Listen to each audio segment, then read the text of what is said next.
In 1880s America, the average industrial worker earned just $2.50 per day while witnessing millionaires throw parties where guests wore beehive headdresses made entirely of diamonds. Meanwhile, in the same cities, 675 workers died every week in horrific industrial accidents, with their employers simply replacing them without a second thought. Quick subscribe reminder if these work for you. Also, what time is it where you are? Comment your city. Reading through and seeing Oslo, Orlando, and Oregon all listening to the same thing at completely different times of day is honestly kind of cool, so we're heading to the Gilded Age tonight. But first though, get comfortable. Seriously, take a second. Adjust whatever needs adjusting. You're not going to want to move once we start. The year is 1887. The first light of dawn is just beginning to filter through the single grimy window of your tenement apartment. Not that you can really call it an apartment. It's more like a box, a single room, maybe 300 square feet that somehow has to house your entire family.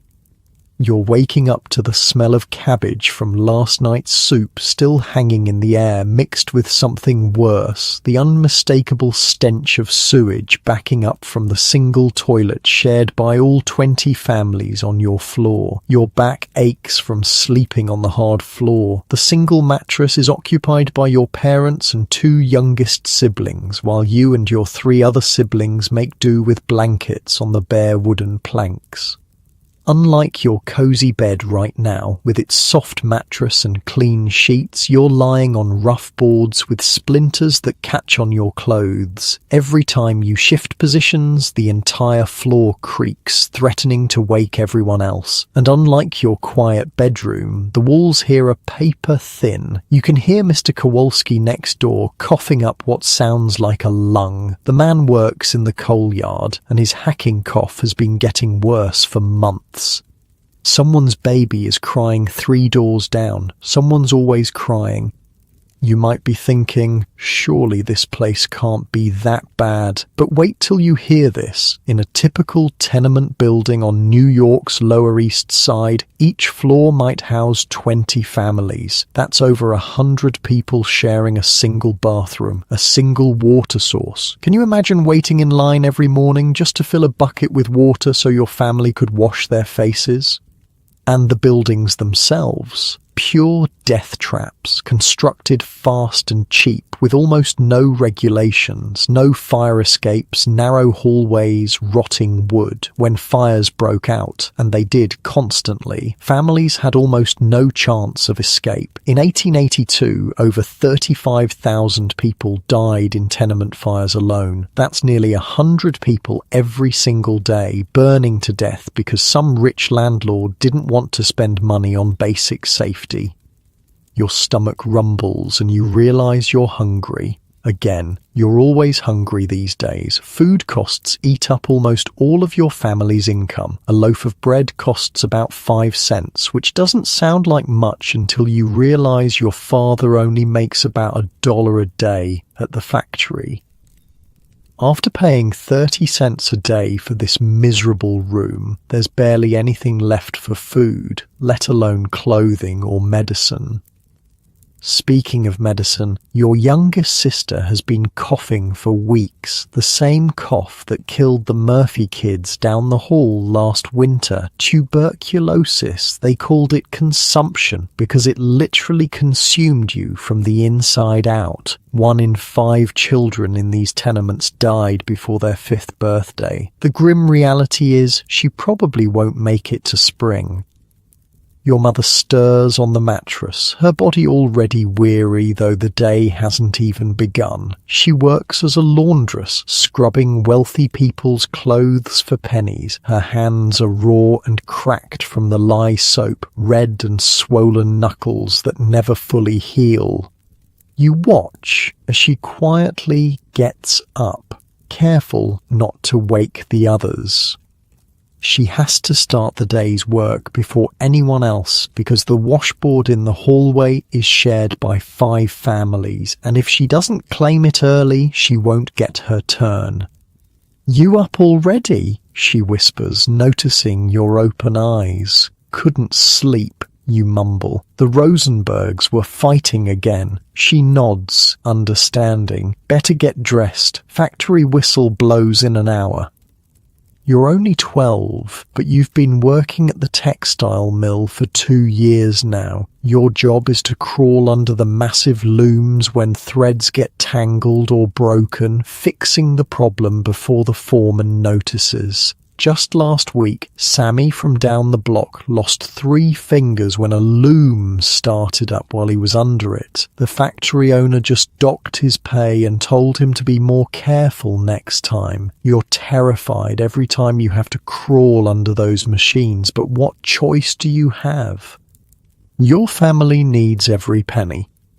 Outside, the streets are already coming alive. The clip-clop of horse hooves on cobblestones, the shouts of vendors setting up their carts. The smell is even worse out here. Horse manure piled up everywhere, garbage rotting in the gutters. In summer, the stench becomes unbearable.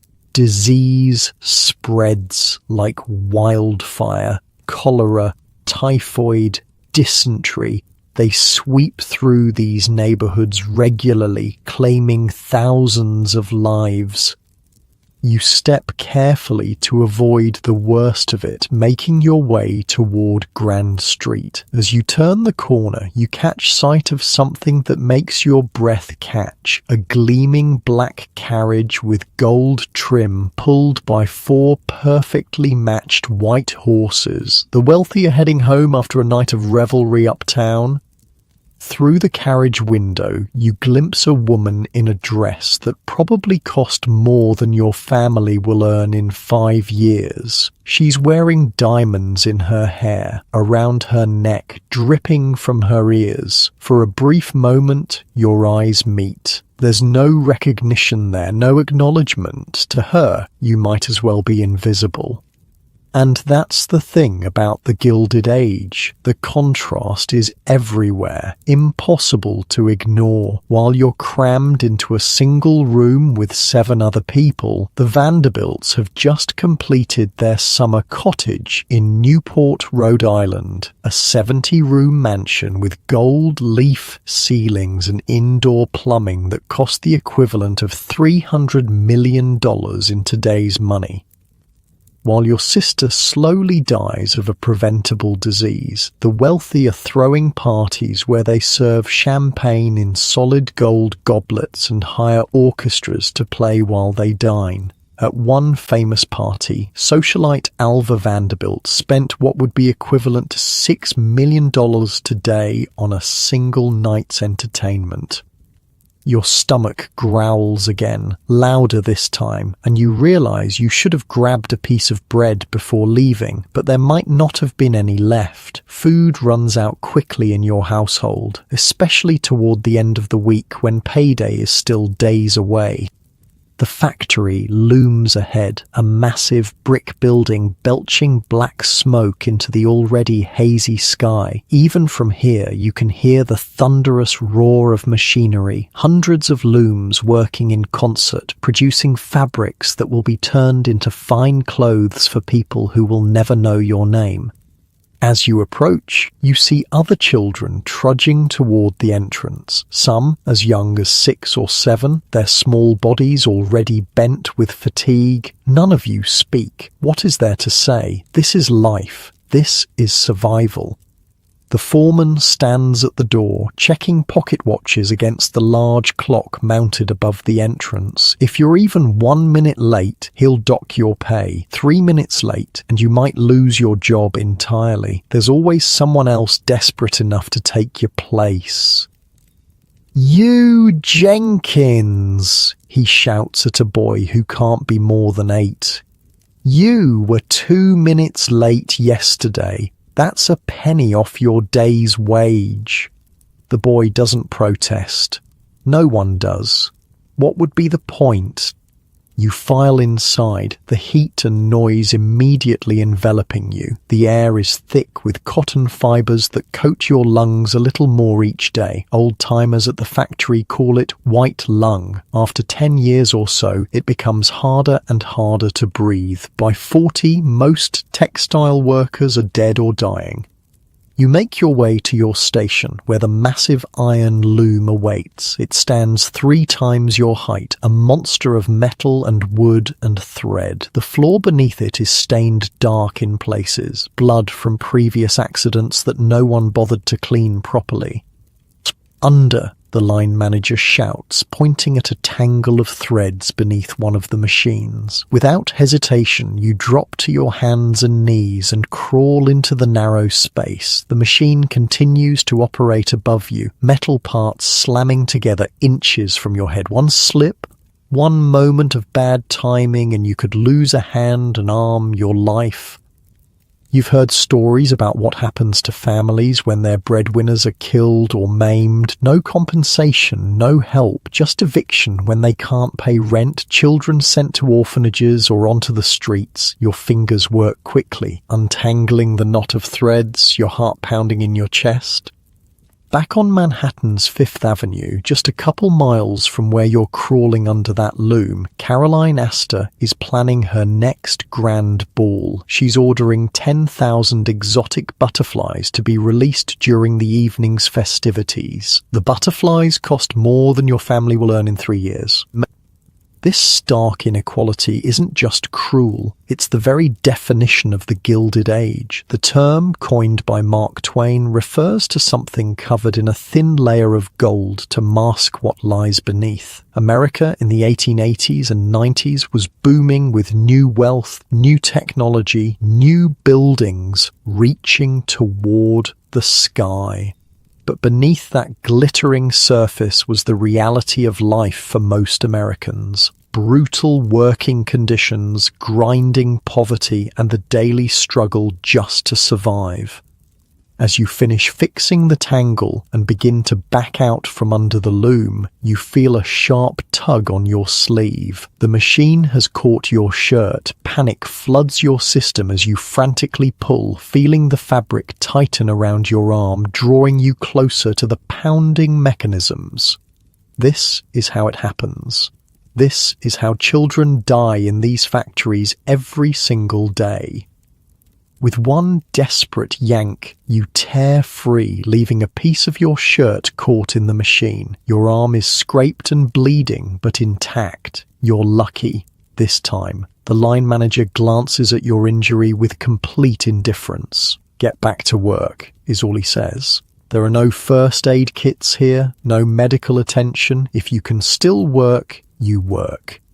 Across the factory floor, you see a girl about your age faint from the heat. 2 workers drag her to the side and splash water on her face. She'll be docked pay for the time she's unconscious. If she can't continue, she'll be replaced by tomorrow.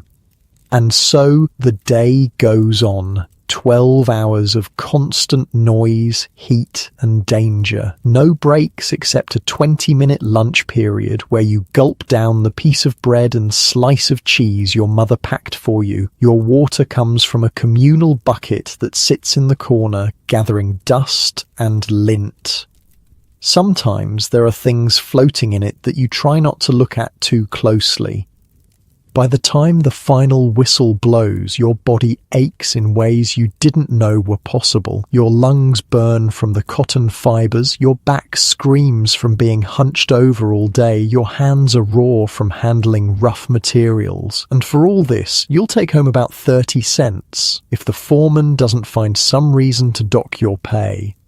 The walk home seems longer in the evening. Your feet drag on the cobblestones, each step an effort. The streets are even more crowded now, everyone returning from their various labours. The smell is worse too, the day's heat intensifying the stench of garbage and sewage.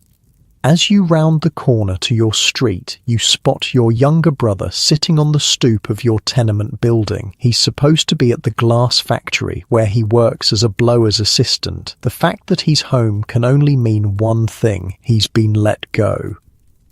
"Pa's gonna kill me," he says as you approach, his voice cracking. He's only 10, but there are no tears.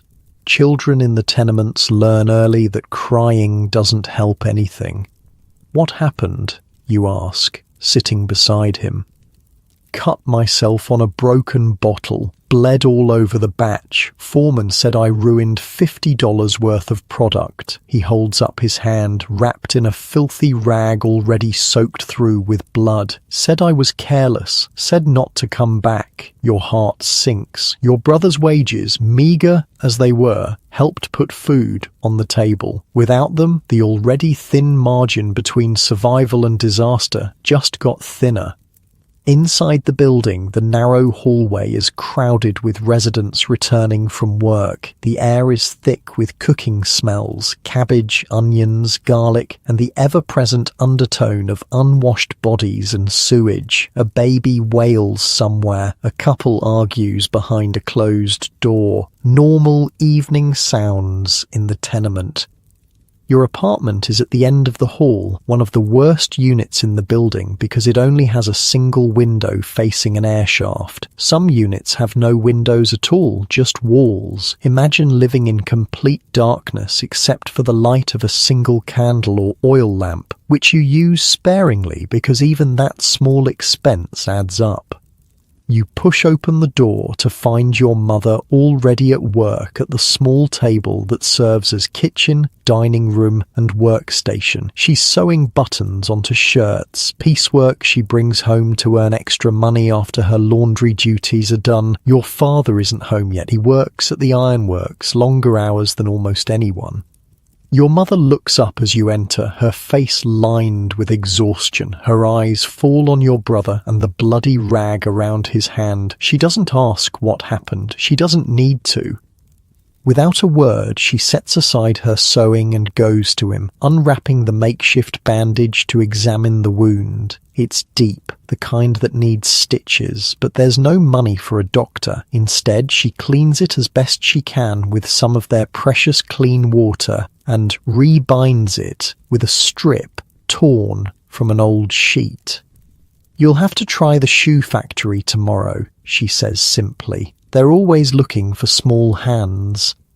And that's how it goes in the tenements. No time for self-pity, no room for despair. You just keep moving forward because the alternative is starvation. Your younger siblings arrive home from their various jobs, one from selling newspapers on the street corner, another from running errands for a local shopkeeper. Each contributes their pennies to the family fund. Even the youngest, just 6 years old, helps by watching the neighbours' children while their parents work. Finally, your father trudges through the door, his face and clothes black with soot from the ironworks. He looks older than his 38 years, his body bent and broken by 2 decades of hard labour. The life expectancy for ironworkers in this period is about 42. He's living on borrowed time and everyone knows it.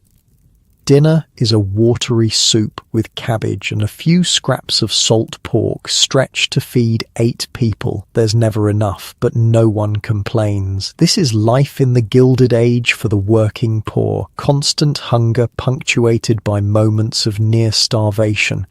As you eat, your father notices your brother's bandaged hand. The story comes out in halting sentences. Your father's face doesn't change, but you see something die a little in his eyes. Another setback, another obstacle, another day where the brutal math of survival doesn't quite add up. After dinner, there's more work to be done. Everyone has their task, mending clothes, preparing things for the next day, helping mother with her piecework. Even with everyone working every possible hour, you're still just barely getting by. Through the thin walls, you can hear Mrs. Abramowitz next door coughing. She's been sick for months, probably tuberculosis like so many others. Her husband works double shifts at the meatpacking plant to pay for medicine that doesn't help. Their children, 3 of them under the age of 8, are rail thin from missed meals as every spare penny goes to treatments. This is the reality that hides beneath the gleaming surface of the Gilded Age. While newspapers marvel at the technological wonders of electric lights and skyscrapers, while society pages detail lavish parties where the wealthy serve dinner on solid gold plates, families like yours fight a daily battle just to exist. As night falls and the single oil lamp is lit to save money, your family prepares for bed in the same cramped room where you eat, work, and live. Privacy is a luxury you can't afford. Personal space doesn't exist. You find your spot on the floor, the same hard boards that will make your back ache by morning. Outside, the sounds of the tenement continue. Someone playing a fiddle a few doors down, a baby crying, distant shouts from the street. Through the thin window you can see stars, or maybe they're just the lights of wealthier homes in the distance. Tomorrow will be the same as today, and the day after that, an endless cycle of work and survival with little hope of improvement. This is the American dream for millions of people in the Gilded Age. Not wealth or advancement, but simply making it to the next day. As you drift off to sleep, your body already aching in anticipation of tomorrow's labour, you can't help but wonder about those other Americans, the ones whose parties make the newspaper, whose homes have electricity and running water, whose children don't work in factories. Do they ever think about families like yours? Do they know you exist at all? In their gilded mansions with their diamond tiaras and champagne fountains, do they ever look past the gold plating to see what lies beneath the human foundation upon which their fortunes are built? You'll never know the answer. All you know is that tomorrow the factory whistle will blow at dawn, and you'll be there under the looms risking life and limb for 30 cents a day, because in the Gilded Age, for families like yours, there simply is no other choice. Your eyelids grow heavy as you sink into your modern, comfortable mattress, so different from the hard wooden floors of those tenement apartments. As you drift towards sleep, safe and warm, remember that the gleaming surface of any golden age often hides the struggles of those who make that prosperity possible. Morning comes too quickly in the tenements. Your body protests as you peel yourself off the hard floor, every muscle aching from yesterday's labour. It's still dark outside, but the building is already alive with movement. Dozens of families rushing to start their day before the factory whistles blow across the city. Your little brother is already up, his injured hand rebandaged with a slightly cleaner rag. Today he'll try for work at the shoe factory 6 blocks away. He's nervous, you can see it in the tight set of his jaw, but there's no choice. A family missing one wage is a family one step closer to the street. "You think they'll take me?" he asks quietly, so as not to wake the others. "Course they will," you say with forced confidence. You're quick with your hands. "Just keep the bad one in your pocket during the interview." He nods, eyes too old for his 10-year-old face. "Pa says if I don't find work today, I gotta try the coal yard tomorrow." Your stomach knots at the thought. The coal yard is where men go to die slow black deaths, their lungs turning to stone over years of breathing dust, but it's always hiring because the turnover is so high. No one asks questions about age when the job is shoveling coal. "You'll get the shoe factory job," you say firmly, ruffling his hair. "Just smile and look strong." Outside, the pre-dawn air is thick with fog and coal smoke, a hazy blanket that never quite lifts from the tenement districts. The streets are already filling with workers, a silent army marching toward the factories and sweatshops that power America's industrial might. Women with shawls pulled tight against the chill, men with lunch pails and grim expressions. Children, so many children, some as young as 5 or 6, trudging alongside their parents or in groups of other child workers. At the corner of Orchard and Delancey, you spot Sadie from the 3rd floor. At 16, she works as a seamstress in one of the Lower East Side's countless garment shops. Her fingers are perpetually pricked and bleeding from pushing needles through tough fabric hour after hour. "Heard about Tommy," she says, falling into step beside you. "My shop's not hiring. I already asked." "He's trying the shoe factory on Essex." Sadie winces. "The one with the basement workroom? No windows?"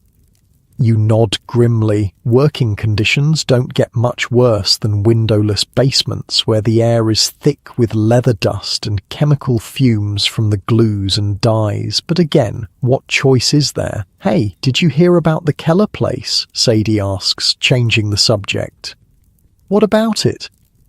"Burned down last night. 4 families got out. 2 didn't."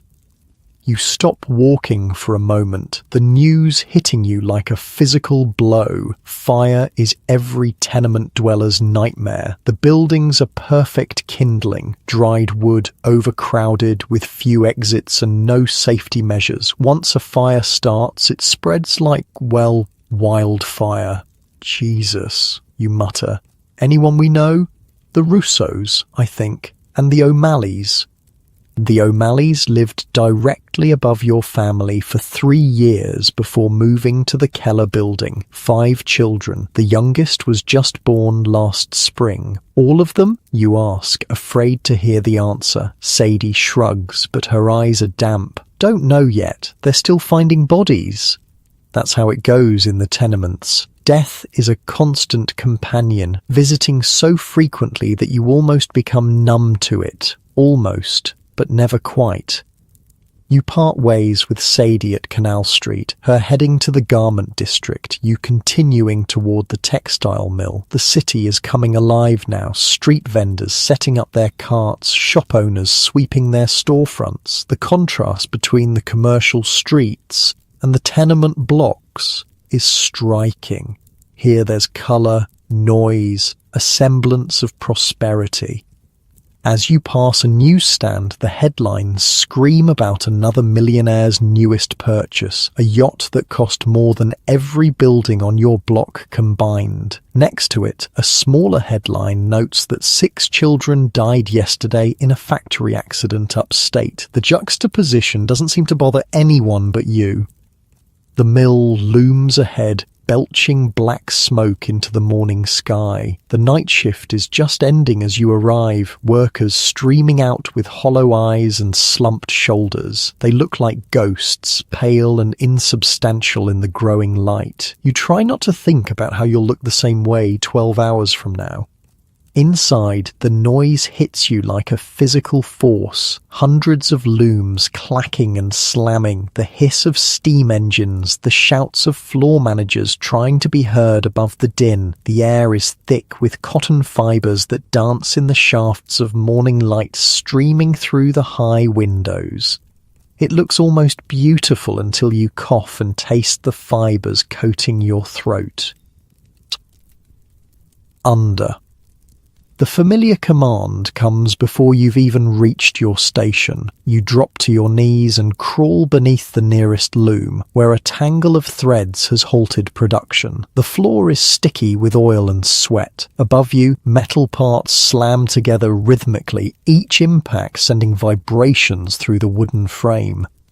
This is where you'll spend most of your day, in the narrow space beneath these machines, fixing jams, retying broken threads, retrieving fallen bobbins. The space is barely big enough for your small frame. Adult workers can't fit, which is why children are so valuable here.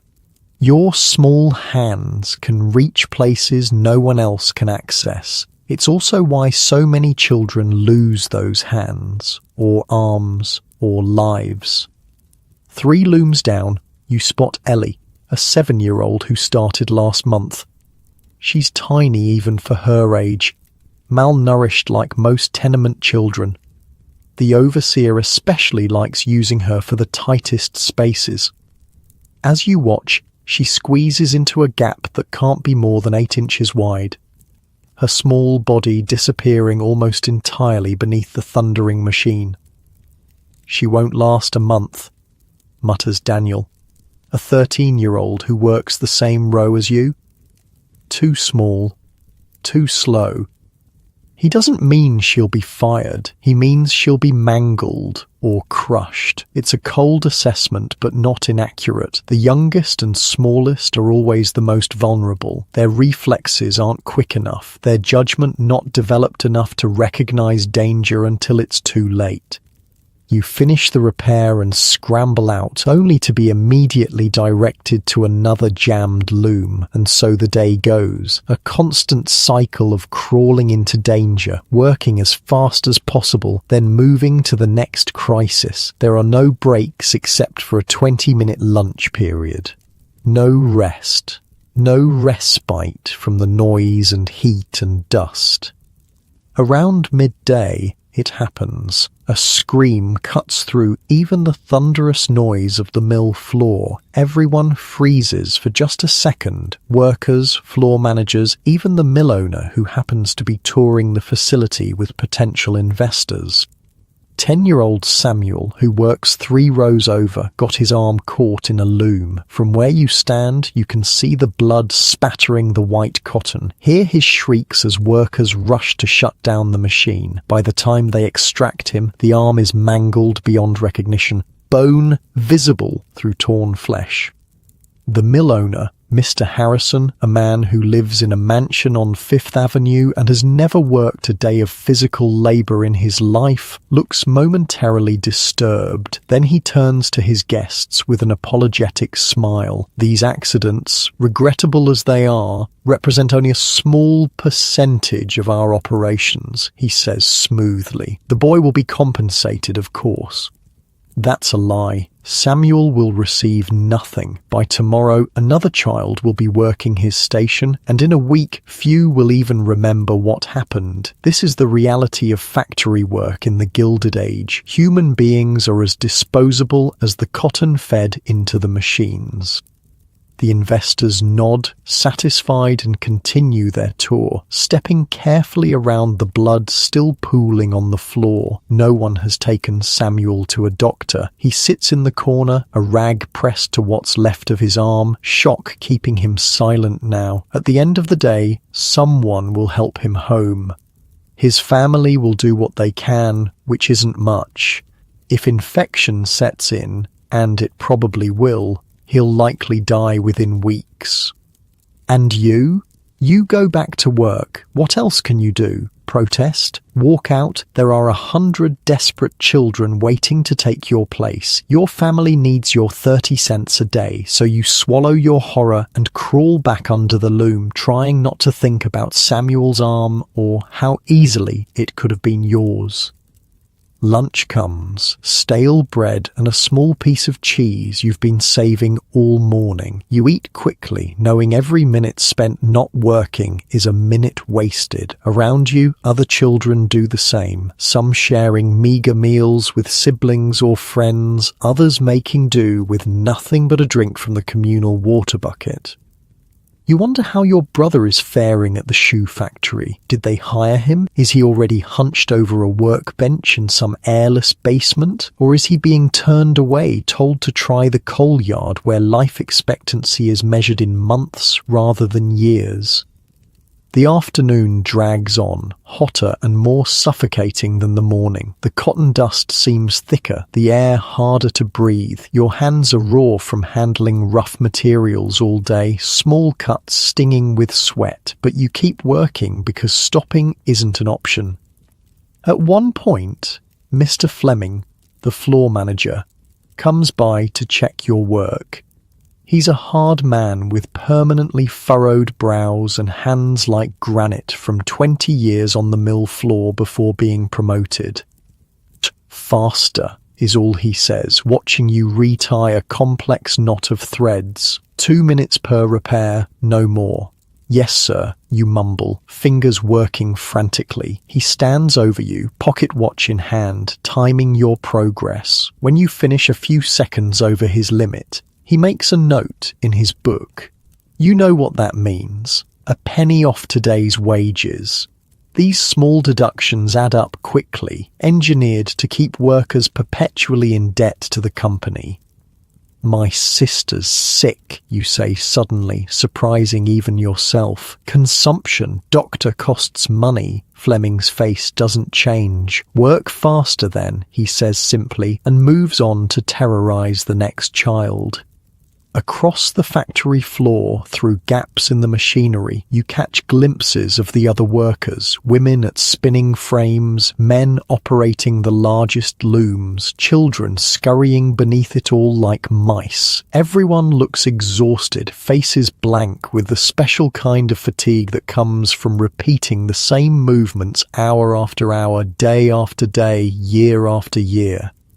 By late afternoon, your body is screaming for rest, your back aches from stooping, your knees are raw from crawling on the rough floor, your lungs burn with each breath of cotton-filled air. But the day isn't over. It won't be over until the whistle blows at 7 o'clock, marking the end of a 12-hour shift.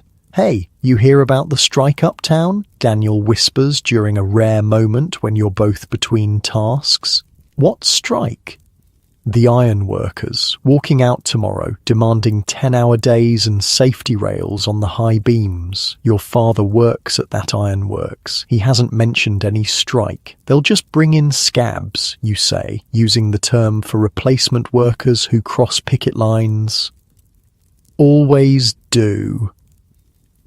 Daniel shrugs. Maybe, but I heard they got the whole neighborhood backing them this time. Even some of the shopkeepers. The conversation ends abruptly as Fleming appears, sending you both scurrying back to your stations. But the thought lingers, workers standing together demanding better conditions. It seems impossible, yet something stirs inside you at the idea. What if things could be different? Finally, the whistle blows, signaling the end of the day shift. Your legs nearly buckle with relief as you stand upright for the first time in hours. Around you, hundreds of workers begin filing toward the exits, a mass exodus of exhausted humanity.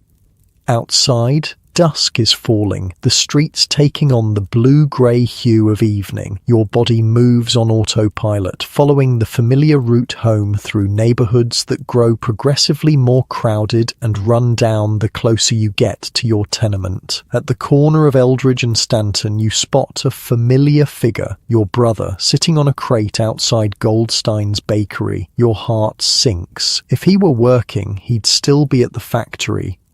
"They wouldn't take me," he says as you approach, holding up his bandaged hand. "Said I was damaged goods." The defeat in his voice makes something twist painfully in your chest. "We'll try the glass factory again tomorrow," you say, though you both know they won't rehire him after the broken bottle incident. "I could try the mines," he suggests, voice small. "They're always looking for trap boys." You grab his shoulder, perhaps too roughly. "No, not the mines."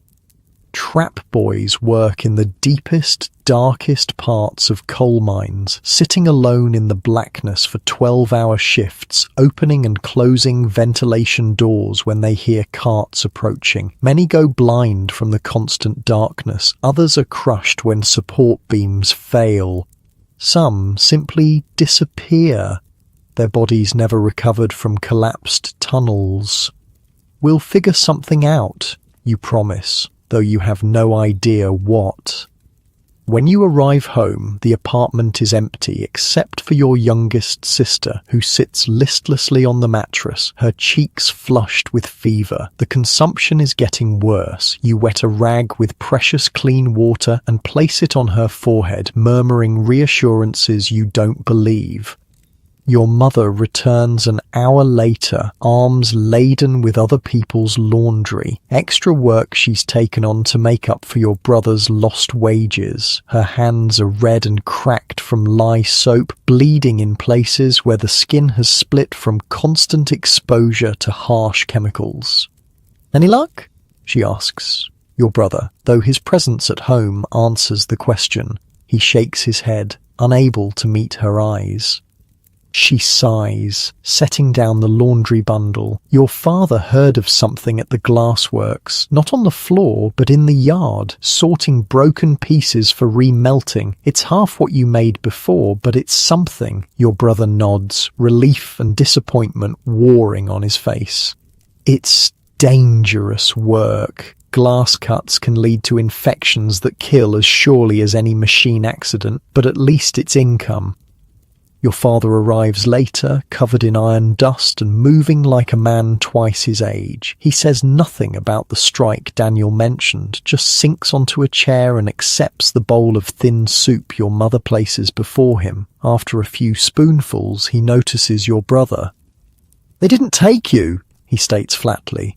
"No, sir." Your father nods once. "Try the glassworks tomorrow. I spoke to Murphy. He needs yard boys." "Yes, sir." The conversation ends there. In working-class families, there's little room for extended discussion or sympathy. Problems are stated, solutions proposed, actions taken. Emotions are a luxury you can't afford.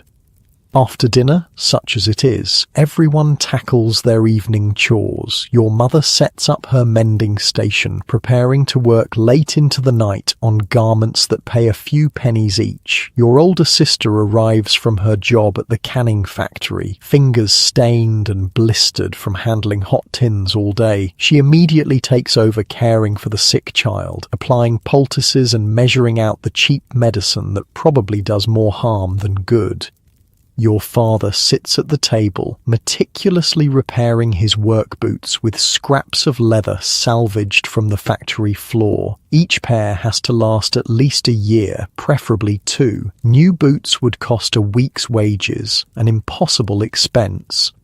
Through the thin walls, you can hear the usual evening symphony of the tenement. Babies crying, couples arguing, someone playing a mournful tune on a battered accordion. A normal night in a building housing over 200 souls, all living atop one another in conditions that would make a prison cell seem spacious.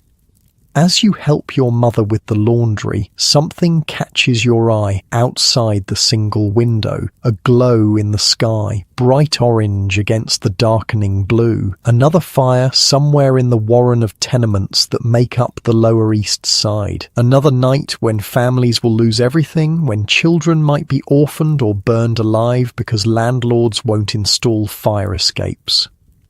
You think about the O'Malleys, trapped in the Keller building as flames consumed everything around them. Were they awake? Did they have time to realize what was happening? Or did the smoke take them in their sleep, a merciful end compared to the alternative?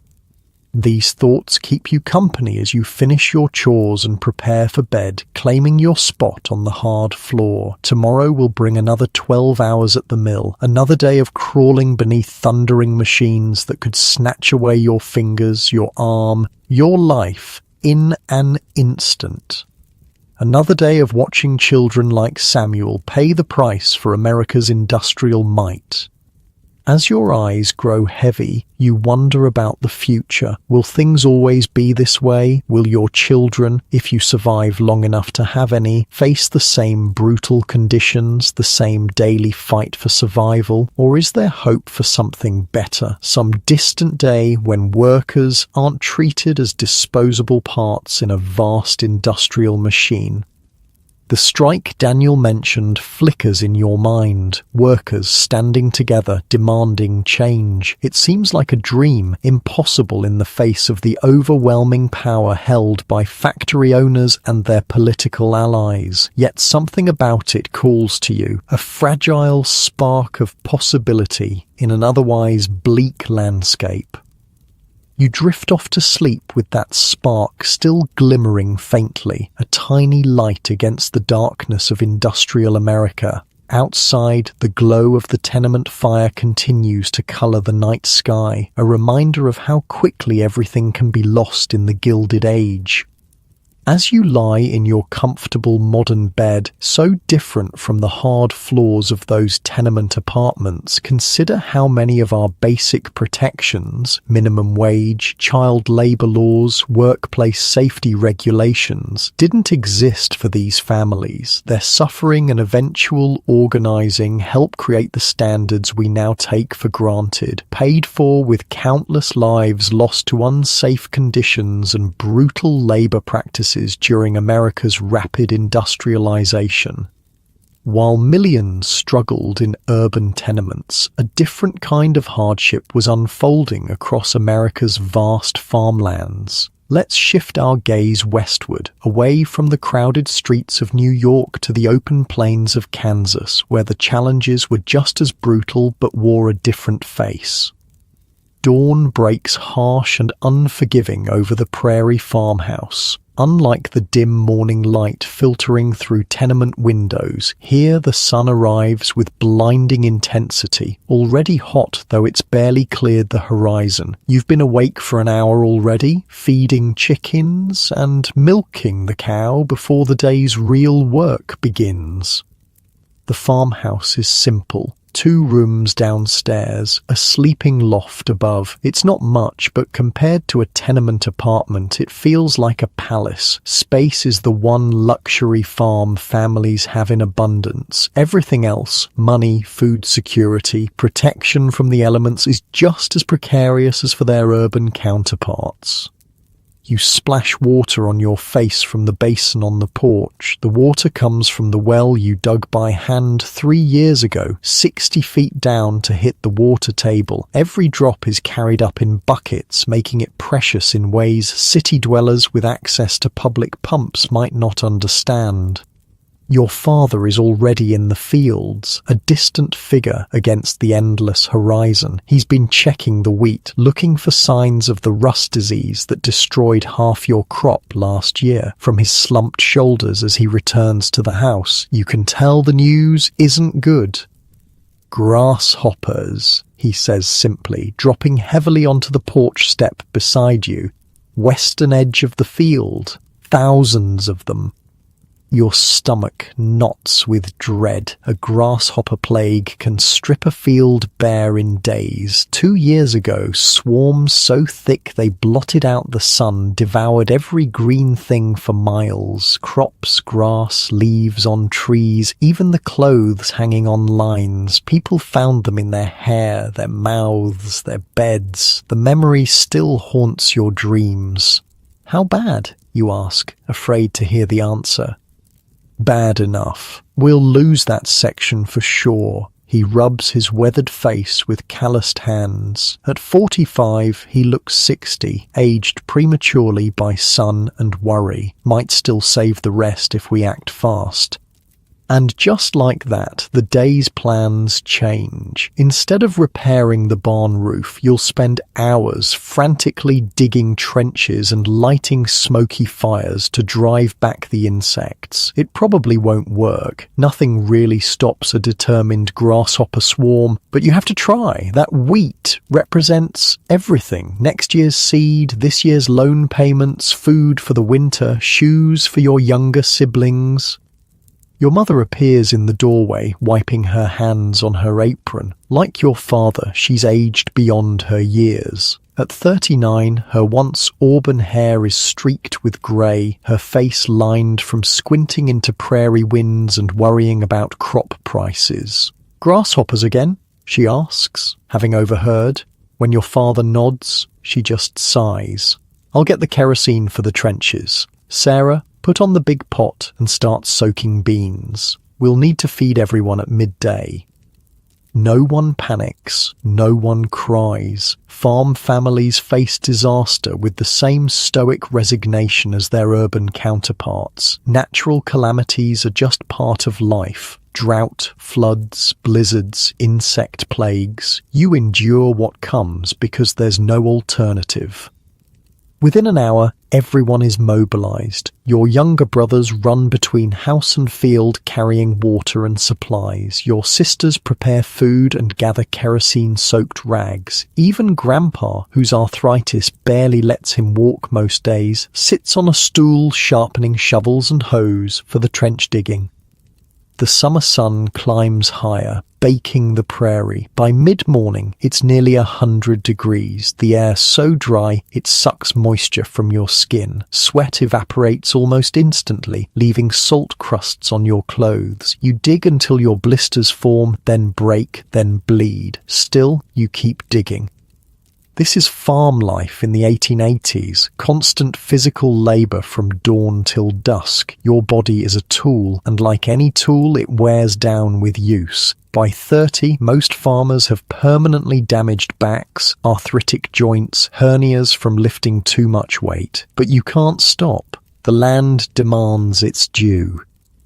"Mails here," calls your youngest sister around noon, running toward the fields with an envelope clutched in her hand. The rural free delivery has just started reaching farms like yours, bringing news, usually bad, from the outside world. Your father takes the letter, his face darkening as he reads. "Bank's calling in part of the loan early," he says finally. "Need $500 by end of month."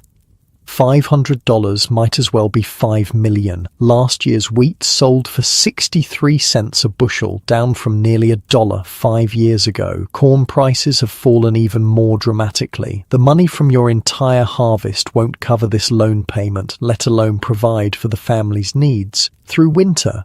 "We could sell the back 40, your mother suggests quietly. "And plant what next spring?" your father counters. "Sell that land, and we might as well sell it all."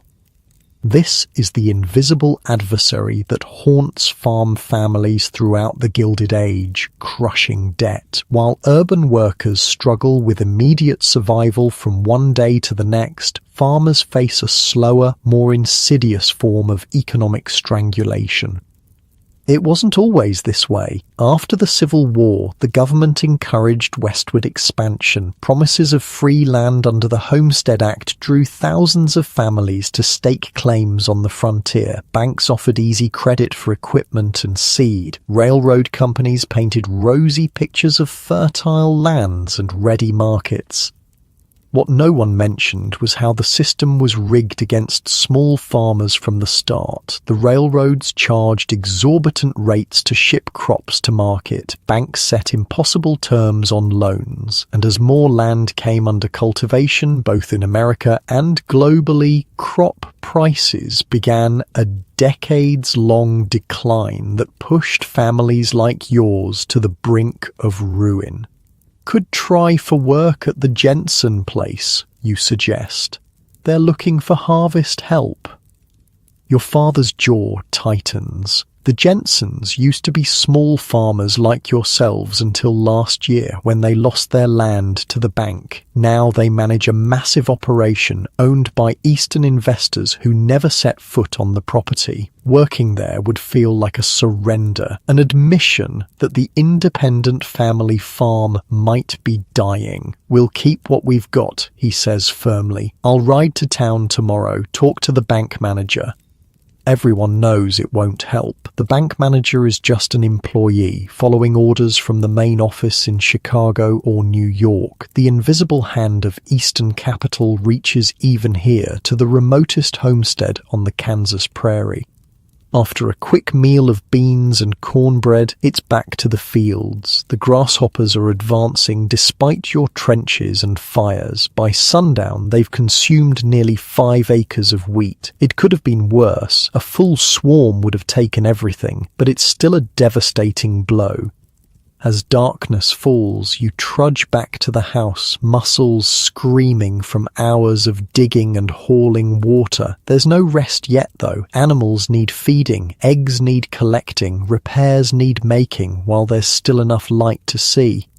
Inside, your mother and sisters have been working just as hard, cooking, cleaning, mending clothes, preserving vegetables from the kitchen garden. On a farm, everyone works constantly. Children as young as 4 or 5 have daily chores. By 8 or 9, they're doing the work of adults. Dinner is simple. More beans, some salt pork, cornbread left from midday, fresh vegetables from the garden when available, preserved ones in winter. Meat is rare except after slaughtering time. Most farmers can't afford to eat what they raise. The animals are too valuable, alive for milk or eggs or breeding, or worth more sold at market than consumed at home. Luke Miller stopped by, your mother says as she serves the meal. Said the railroad's hiking shipping rates again, 15% starting next month. Your father's face goes still in that way that means he's suppressing rage. The railroads are the bane of every farmer's existence. Charging whatever they want because they hold a monopoly on getting crops to market. What choice do you have? Let the wheat rot in your barn? That's the 3rd increase this year, he says finally. They're trying to starve us out. The Grange meeting's on Saturday, you remind him. Wilson said they're talking about building cooperative grain elevators, cut out the railroad storage fees at least. The Grange, officially known as the Patrons of Husbandry, has become a lifeline for desperate farm families. Started as a social organisation, it's evolved into a powerful force for agricultural cooperation and political advocacy. Through the Grange, farmers pool resources to buy equipment, establish cooperative storage facilities, and push for regulation of the railroads and banks that exploit them. Your father nods, but his expression remains grim. Cooperatives won't matter if the banks take all our land. Richardson lost his place yesterday, 2nd foreclosure on the county this month. The spectre of foreclosure hangs over every farm family during this period. One bad harvest, one drop in prices, one unexpected expense can mean the difference between keeping your land and losing everything. Each year, more small farmers are pushed out, their land absorbed by larger operations backed by Eastern capital. After dinner, there's a brief respite, the only leisure in a farmer's day. Your father reads aloud from last week's newspaper while everyone mends clothes or shucks corn or repairs tools. The news is mostly about events in distant cities, labor unrest in Chicago, society, balls in New York, railroad strikes in Pennsylvania. Says here Vanderbilt's building a new mansion on 5th Avenue, your father reads, voice tight with controlled anger. Costs $6 million, has 70 rooms and a heated indoor swimming pool. What's a swimming pool? Asks your youngest brother. Like a private lake, just for bathing in, your mother explains, for people with more money than sense. $6 million. You try to grasp the number, but can't. Your entire farm, the land, the house, the animals, every possession your family owns might be worth $2,000 on a good day. The Vanderbilt mansion costs 3,000 times that amount. This is the grotesque inequality of the Gilded Age, a handful of industrial barons and financial tycoons amassing unprecedented fortunes while millions of farmers and workers struggle for basic survival. The wealth gap has never been wider, the contrast never more stark.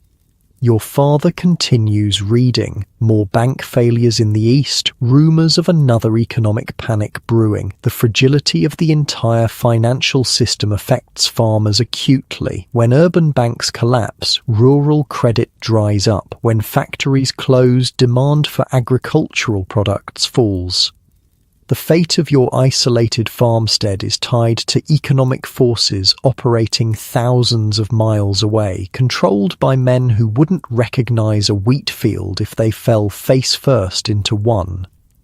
Bedtime comes early on the farm, usually by 8 or 9, since everyone will be up again before dawn. You climb to the sleeping loft you share with your siblings, too exhausted to do more than kick off your boots before collapsing onto the corn husk mattress. Through the small window you can see stars scattered across the prairie sky. It's one advantage farm life has over tenements: clean air, open space, a beautiful natural world that occasionally makes the hardship seem worthwhile. But lately, even the landscape has turned hostile. 3 years of drought have browned the once lush prairie grasses. The creek that runs through your property has dried to a series of stagnant pools. Last winter brought blizzards that killed half your cattle. This summer, relentless heat has stunted the corn and encouraged insect plagues. Some neighbours have already given up, loading their possessions into wagons and heading back east or pushing further west in search of better conditions. Those who remain speak in hushed voices about bank foreclosures, about families forced to auction everything they own, about proud farmers reduced to becoming tenant labourers on land they once owned. You drift towards sleep with these grim thoughts swirling in your mind. Tomorrow will bring more of the same: endless labour, financial worry, battles against natural forces beyond your control. Yet something keeps farm families going, some stubborn belief that next year will be better, that eventually their work will be rewarded with security if not prosperity. Dawn comes too soon, the first light barely visible when your father's voice calls everyone to wake. Another day of fighting grasshoppers, another day of calculating how to make dwindling resources last until harvest, another day of physical labour that leaves no part of your body unscathed. After a breakfast of cornmeal mush, you head out to the fields again. The grasshoppers have moved on to a new section of wheat. More trenches must be dug, more fires lit. Your younger brothers are tasked with banging pots and pans to create noise that sometimes disperses the insects. Your sisters drag sheets through the field, knocking grasshoppers into buckets of kerosene. Mid-morning, your father leaves for town to speak with the bank manager. It's a 10-mile ride each way, meaning he'll lose a full day of field work. The sacrifice only emphasizes the seriousness of your financial situation. While he's gone, you take over directing the grasshopper defense. The sun beats down mercilessly, the temperature climbing past 100 degrees before noon. Your shirt is soaked with sweat, your throat parched despite frequent drinks from the water jug. By midday, everyone's movements have slowed, the heat sapping strength and will. "Look," says your 12-year-old brother suddenly, pointing westward. "Storm coming."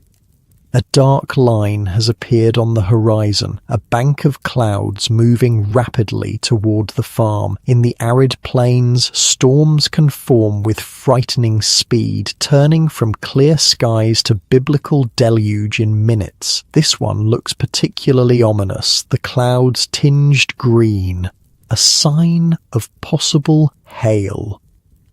"Get to the house," you order, already gathering tools. "Tell Ma we've got weather coming."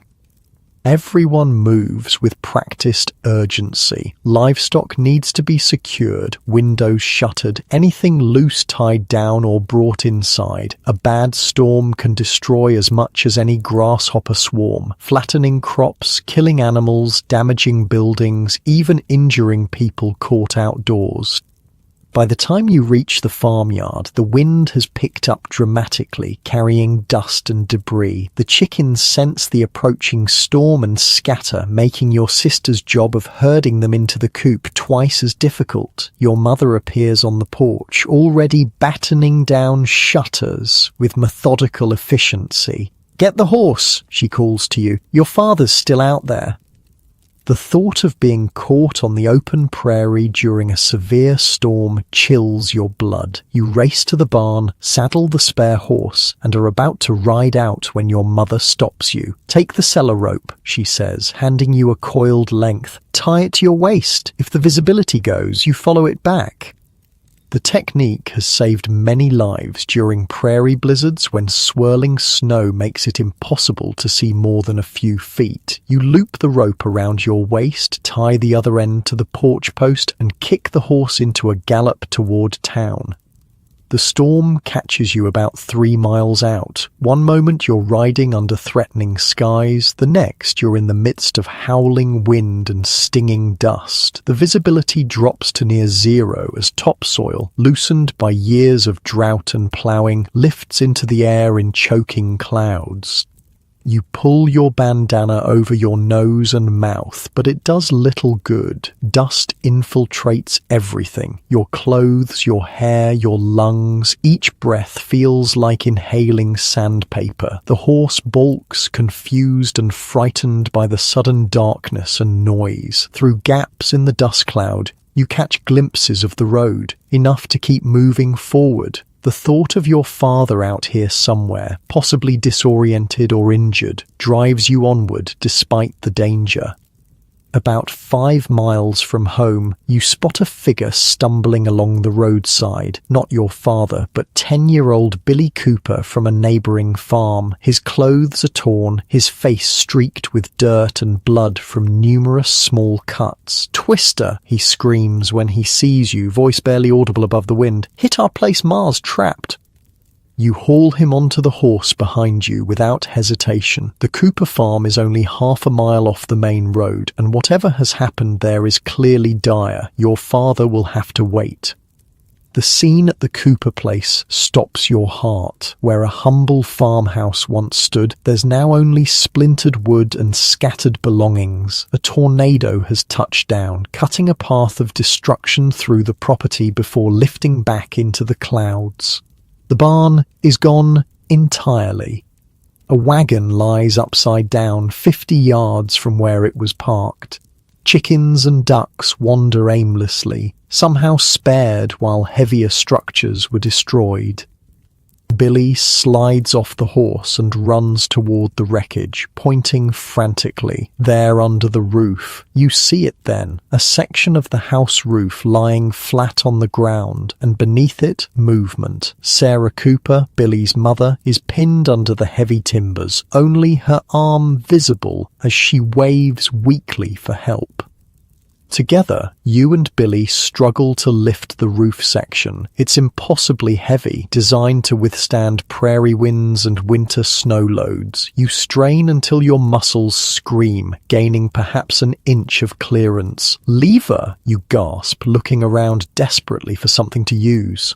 Your eye falls on a broken wagon tongue, about 6 feet long and sturdy enough to serve the purpose. "Get that," you tell Billy, pointing. Using the wagon tongue as a lever and a chunk of firewood as a fulcrum, you manage to lift the roof section just enough for Billy to pull his mother free. She's badly injured, right leg crushed, ribs probably broken, face lacerated from flying debris, but she's alive. "Emmett," she wheezes, clutching your arm.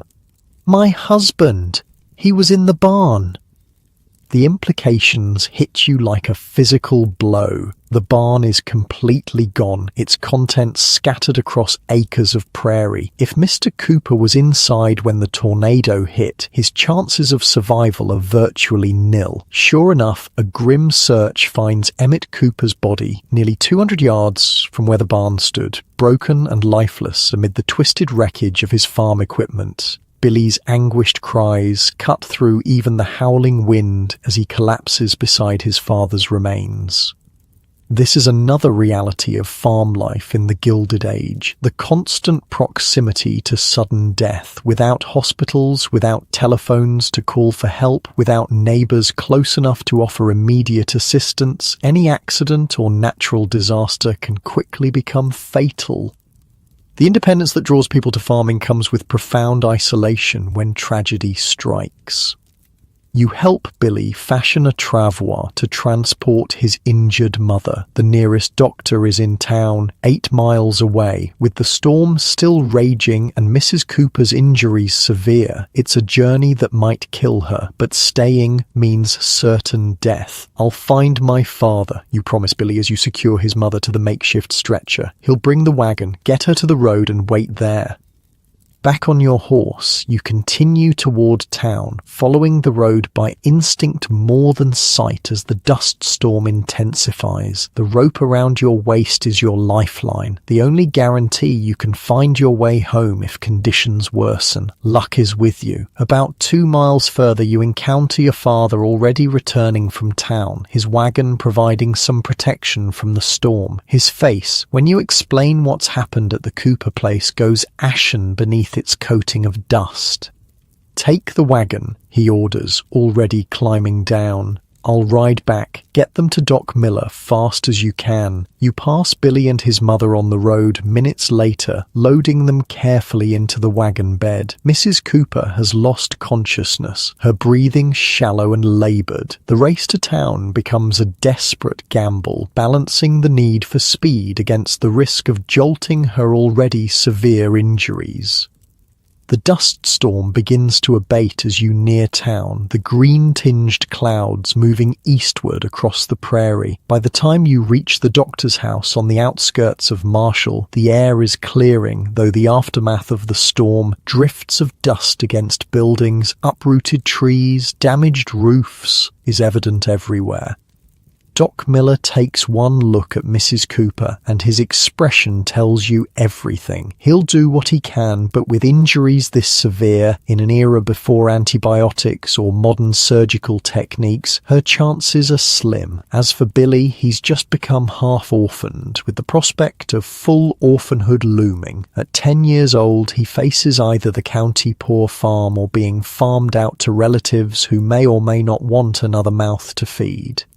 As you leave them in the doctor's care and begin the long journey home, the full weight of the day's events settles on your shoulders. The Cooper family's tragedy could just as easily have been yours. Every farm family lives on the edge of disaster, financial, natural, personal. There are no safety nets, no insurance policies, no government assistance programs. When calamity strikes, you endure it alone or you don't endure at all.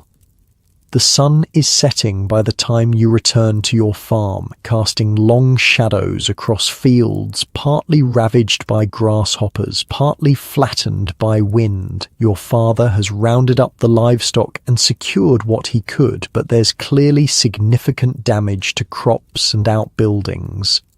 Inside the house, your mother has a hot meal waiting, a luxury made possible only by your sister's heroic efforts to keep the kitchen fire going through the storm. Everyone eats in near silence, exhausted beyond words by the day's labor and terror. After dinner, your father unfolds the letter from the bank, reading it again by lamplight. Whatever he discussed with the manager clearly brought no relief. The payment is still due, grasshoppers or no grasshoppers, tornado or no tornado. The impersonal machinery of Eastern finance grinds on, indifferent to the realities of farm life. "We'll manage," he says finally, folding the letter away. "We always do." It's the farmer's eternal mantra, equal parts determination, desperation, and self-deception. You'll manage because you must, because the alternative is unthinkable. But as you climb once more to the sleeping loft, body aching and mind troubled, you wonder how long managing can continue against such overwhelming odds. This is the reality of rural America in the Gilded Age, a population increasingly squeezed between natural disasters and economic exploitation, watching their independence erode year by year as land passes from family ownership to corporate control. The yeoman farmer, once the backbone of American democracy, is becoming an endangered species. Yet even as you drift towards sleep, there's a resilience that persists. Tomorrow you'll rise before dawn and face whatever new challenges emerge. You'll work until your hands bleed and your back screams. You'll calculate and recalculate how to make dwindling resources stretch further, because that's what farmers do. They endure, they persist, they hope. And sometimes, just sometimes, that hope is justified. The rain that follows the dust storm brings temporary relief to parched fields. The grasshoppers move on before consuming the entire crop. The bank, faced with too many foreclosures already, might extend the loan terms rather than take another failing property onto its books. Small victories in an ongoing war against forces that seem impossible to defeat, but enough, perhaps, to fight another day. As you sink deeper into your comfortable modern mattress, consider how many family farms were lost during this period, how dramatically American agriculture transformed from an occupation of independent smallholders to an industry dominated by large commercial operations. The struggles of these farm families helped spark political movements that would eventually lead to rural electrification, farm subsidies, and regulations on the banks and railroads that exploited them, but not before countless families lost everything they had worked generations to build. Let's return to the industrial heart of America, where something remarkable was beginning to take shape amid the suffering. From the desperation of factories and tenements, a movement was rising, workers coming together to demand change in ways that would reshape the nation. You wake in darkness, same as always. The tenement room is quiet, except for the soft breathing of your siblings and parents. But today is different. There's a nervous energy in your chest that wasn't there yesterday. Tonight is the meeting. Your father has been whispering about it for weeks. Secret gatherings in basements and back rooms where workers talk about things that could get them fired. Or worse, words like union and strike spoken in hushed tones, names like Knights of Labour and American Federation of Labour passed from person to person like contraband.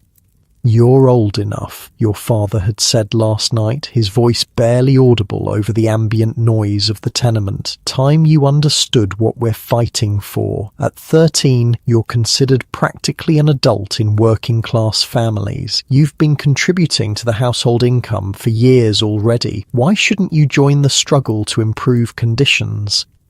The mill whistle sounds its daily scream, calling workers to their stations. Your father rises without a word, dresses quickly in the half-light. Your mother hands him a small package, bread and cheese for midday. They exchange a look that contains an entire conversation. She knows where he's going tonight. She fears for him, but she won't try to stop him. The day passes like any other at the textile mill. Hot, dusty, dangerous. You crawl beneath looms, fixing tangles and broken threads. Your back aches from stooping. Your lungs burn from cotton fibers. But there's something different in the air today. A current running beneath the usual routine. Workers exchange glances. Whispered conversations stop when managers approach. Something is building. When the final whistle blows, you don't head home immediately. Instead, you follow your father at a distance, as instructed. "Don't walk with me," he'd warned. "Form and watch who leaves together. They know who the troublemakers are." He leads you through a maze of narrow streets, doubling back occasionally to ensure you're not followed. The factory owners employ spies, Pinkerton detectives who infiltrate worker groups and report on organizers. Being identified as a union sympathizer means instant dismissal at best, violence at worst. Finally, he turns down an alley behind a German beer hall, descending a narrow staircase to a basement door. He knocks. 3 quick taps. Pause. 2 more. A peephole slides open, then the door. "This is my boy," your father says to the man guarding the entrance. "He's with me." The man nods, steps aside. He's welcome, long as he understands the rules. What's said here stays here. You nod solemnly, understanding the weight of this trust. Inside, the basement is dimly lit by a few candles and oil lamps. The air is thick with pipe smoke and the smell of damp stone. About 30 men and a handful of women sit on crates and barrels arranged in rough rows. At the front of the room, a single candle illuminates a makeshift podium. A wooden crate turned upright. You recognize faces in the crowd, men from your father's ironworks, women from the garment factories, a few workers from your own textile mill, people who, hours ago, were covered in sweat and grime, bent under the weight of their labor. Here they sit straight-backed, eyes alert, with something you rarely see in the factories: hope. A man steps up to the crate podium. Michael Halloran, Irish immigrant, 10 years in America. He works the blast furnace at Baldwin Ironworks and has scars up and down his arms from molten metal burns. He's also one of the most well-spoken people you've ever heard, self-educated through the penny papers and public libraries. "Brothers and sisters," he begins without preamble, "we lost Matthews and Donegal today. Company men saw them talking to workers at Phoenix Mill, fired on the spot." A murmur runs through the crowd. 2 more organizers gone, 2 more families who'll be scrambling to pay rent next week. But, Halloran continues, raising a hand, they signed 20 new members before they were caught. The movement grows, even as they try to stamp it out. Nods all around. A quiet triumph.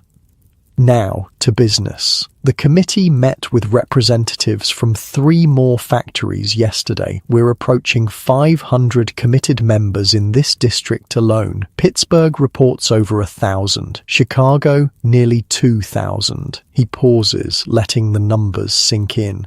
For the first time, friends, we have the beginnings of real power. Not just 100 desperate souls in one factory, but thousands of workers across entire industries saying with one voice, enough.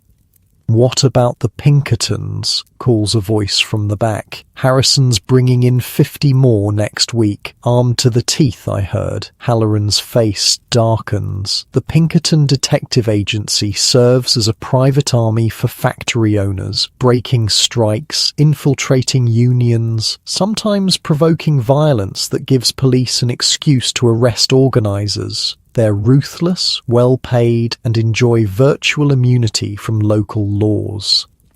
"We stay peaceful," Halloran says firmly. "That's how they want it. Give them an excuse for violence. Our power isn't in our fists. It's in our numbers and our solidarity." "Easy to say when it ain't your head getting cracked open," mutters someone nearby. Your father leans toward you, whispering. 3 years ago, they shot 14 strikers at the Pullman factory, women and children among them, called it restoring order.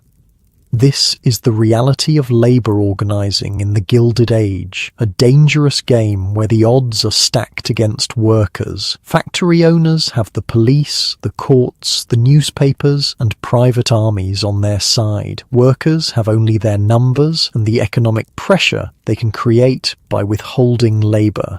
"The vote," Halloran announces, bringing the meeting back to order. "We've discussed it for weeks. The time has come to decide, do we strike on Monday or continue building our numbers?"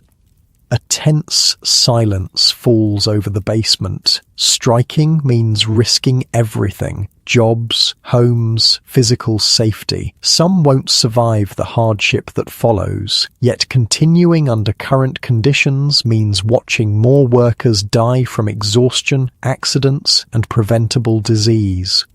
My daughter lost 3 fingers last month, says a woman near the front, rising to her feet. Rebecca Wenzel, German immigrant, seamstress at one of the sweatshops on Delancey Street. 14 years old, sewing machine took them clean off. Boss docked her pay for bleeding on the fabric, then fired her when she couldn't work fast enough with her left hand. She looks around the room, eyes hard with determination. I say we strike, not next month, not when it's convenient, now, before another child is maimed, before another father drops dead from exhaustion. A murmur of agreement ripples through the crowd.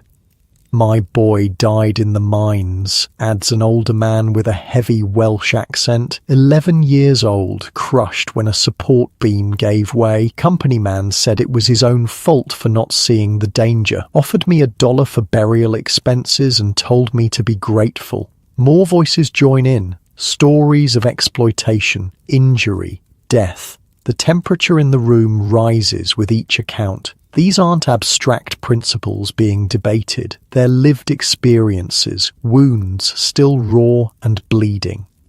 Halloran lets it continue for several minutes, then raises his hands for quiet. This is why we're here. This is what we're fighting to change. But a strike that fails will leave us worse off than before. We must be certain we have enough support to sustain it. The Irish are with you, calls a voice. All 300 at National Steel. Italians too, adds another. We've signed nearly everyone at the glassworks. The women's garment shops are ready, says Rebecca Wenzel. Even the home workers have pledged to stop production. One by one, representatives from different factories and ethnic groups report their numbers. It's a remarkable feat of organisation in an era before telephones or easy transportation, before workers had any legal protections for such activities. Through whispered conversations on factory floors, messages passed hand to hand, meetings in church basements and beer halls, they've built a movement comprising thousands. Your father rises, speaking for the iron workers. 240 men, everyone committed. We've been stockpiling food for 2 months. We can hold out 3 weeks, maybe 4. This is another aspect of strike preparation, building reserves to survive without wages. Working-class families live so close to the edge that even a week without income can mean eviction or starvation. To sustain a strike, they must plan like armies preparing for siege. What about the coloured workers? Someone asks. Will they stand with us or scab? The question highlights one of the labour movement's greatest challenges. Racial divisions, deliberately stoked by employers, frequently undermine solidarity. Factory owners exploit these tensions, using black workers as strike breakers, then discarding them when the strike ends. I've spoken with their representatives, Halloran answers carefully. They have legitimate concerns. White unions haven't exactly welcomed them in the past. This is putting it mildly. Many unions explicitly exclude black workers, forcing them to accept whatever terms employers offer. When they do strike independently, they receive little support from white labour organisations. But, Halloran continues, they understand this fight is for all workers. They've agreed not to take our jobs if we promise to include them in negotiations and any benefits won. Murmurs of approval mix with scattered grumbling. Progress is halting, imperfect, but real. The vote, when it comes, is overwhelming. Strike on Monday. Every person raises their hand, though fear is visible on many faces. They know what they're risking. They know some who vote tonight may not survive to see the outcome. As the meeting breaks up, people leave in 2s and 3s, staggering their departures to avoid attracting attention. Plans are made for picket lines, soup kitchens, strike funds. The machinery of resistance, built painstakingly over months, begins to move.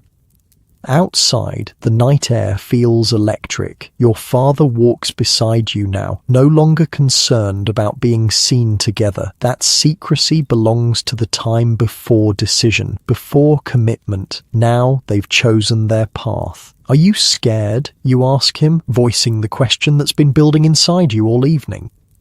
He considers this seriously, not dismissing it as childish. Yes, he says finally, any sane person would be. We're challenging men who think nothing of breaking bodies to protect profits. You walk a few more steps in silence before he adds, but I'm more scared of not fighting, of watching you and your brothers grow up into the same broken system, working yourselves to death for men who see you as machines, not humans. This is the calculation made by thousands of workers in the Gilded Age, weighing immediate dangers against long-term costs of inaction. For many, the choice to organize came only after witnessing one tragedy too many: a child mangled in machinery, a friend worked to death, a neighbor's family evicted in winter. The weekend passes in tense preparation. Your mother packs away the family's few valuables: photographs, your grandmother's Bible, the good set of dishes used only at Christmas. If the strike turns violent, if evictions begin, these treasures will be the first casualties. Your father meets constantly with other organizers, planning picket locations, communication systems, support for families most vulnerable to hardship. There's talk of violence, not from the workers, but from the company's inevitable response. Strategies for defense are discussed, then discarded. We can't win that fight, Halloran insists. Our power is in solidarity, not force. Monday dawns clear and cold, a November morning with frost-etching windows and breath visible in the air. Instead of heading to the mills and factories, workers gather at predetermined locations throughout the industrial district. By 7 o'clock, nearly 2,000 men, women, and even children form picket lines outside major workplaces. They carry hastily made signs: 8-hour day, fair wages for fair work, no child labour, safety now. Simple demands that seem radical only because conditions are so brutal. They sing union songs, their voices rising in the morning air, a sound of defiance and hope.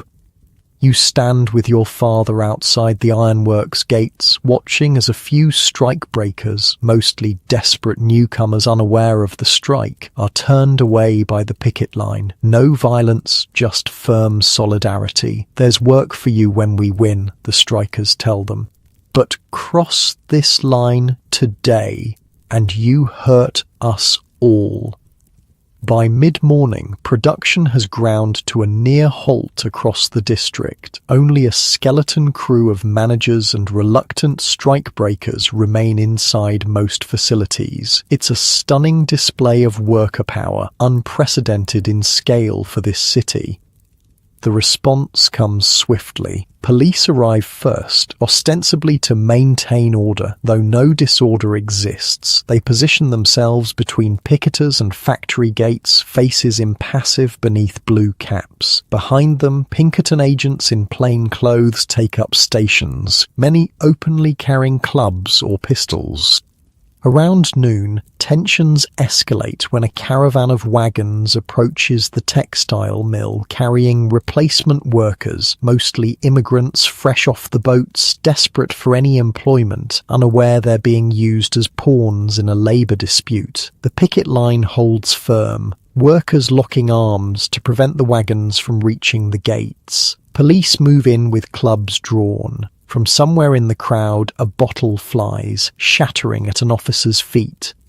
It's the spark needed to justify what follows. Police charge the line, clubs swinging indiscriminately. Pinkerton men join the assault, targeting known organisers with particular brutality. Within minutes, the peaceful picket devolves into chaos, workers fleeing, some fighting back, blood staining the frozen ground.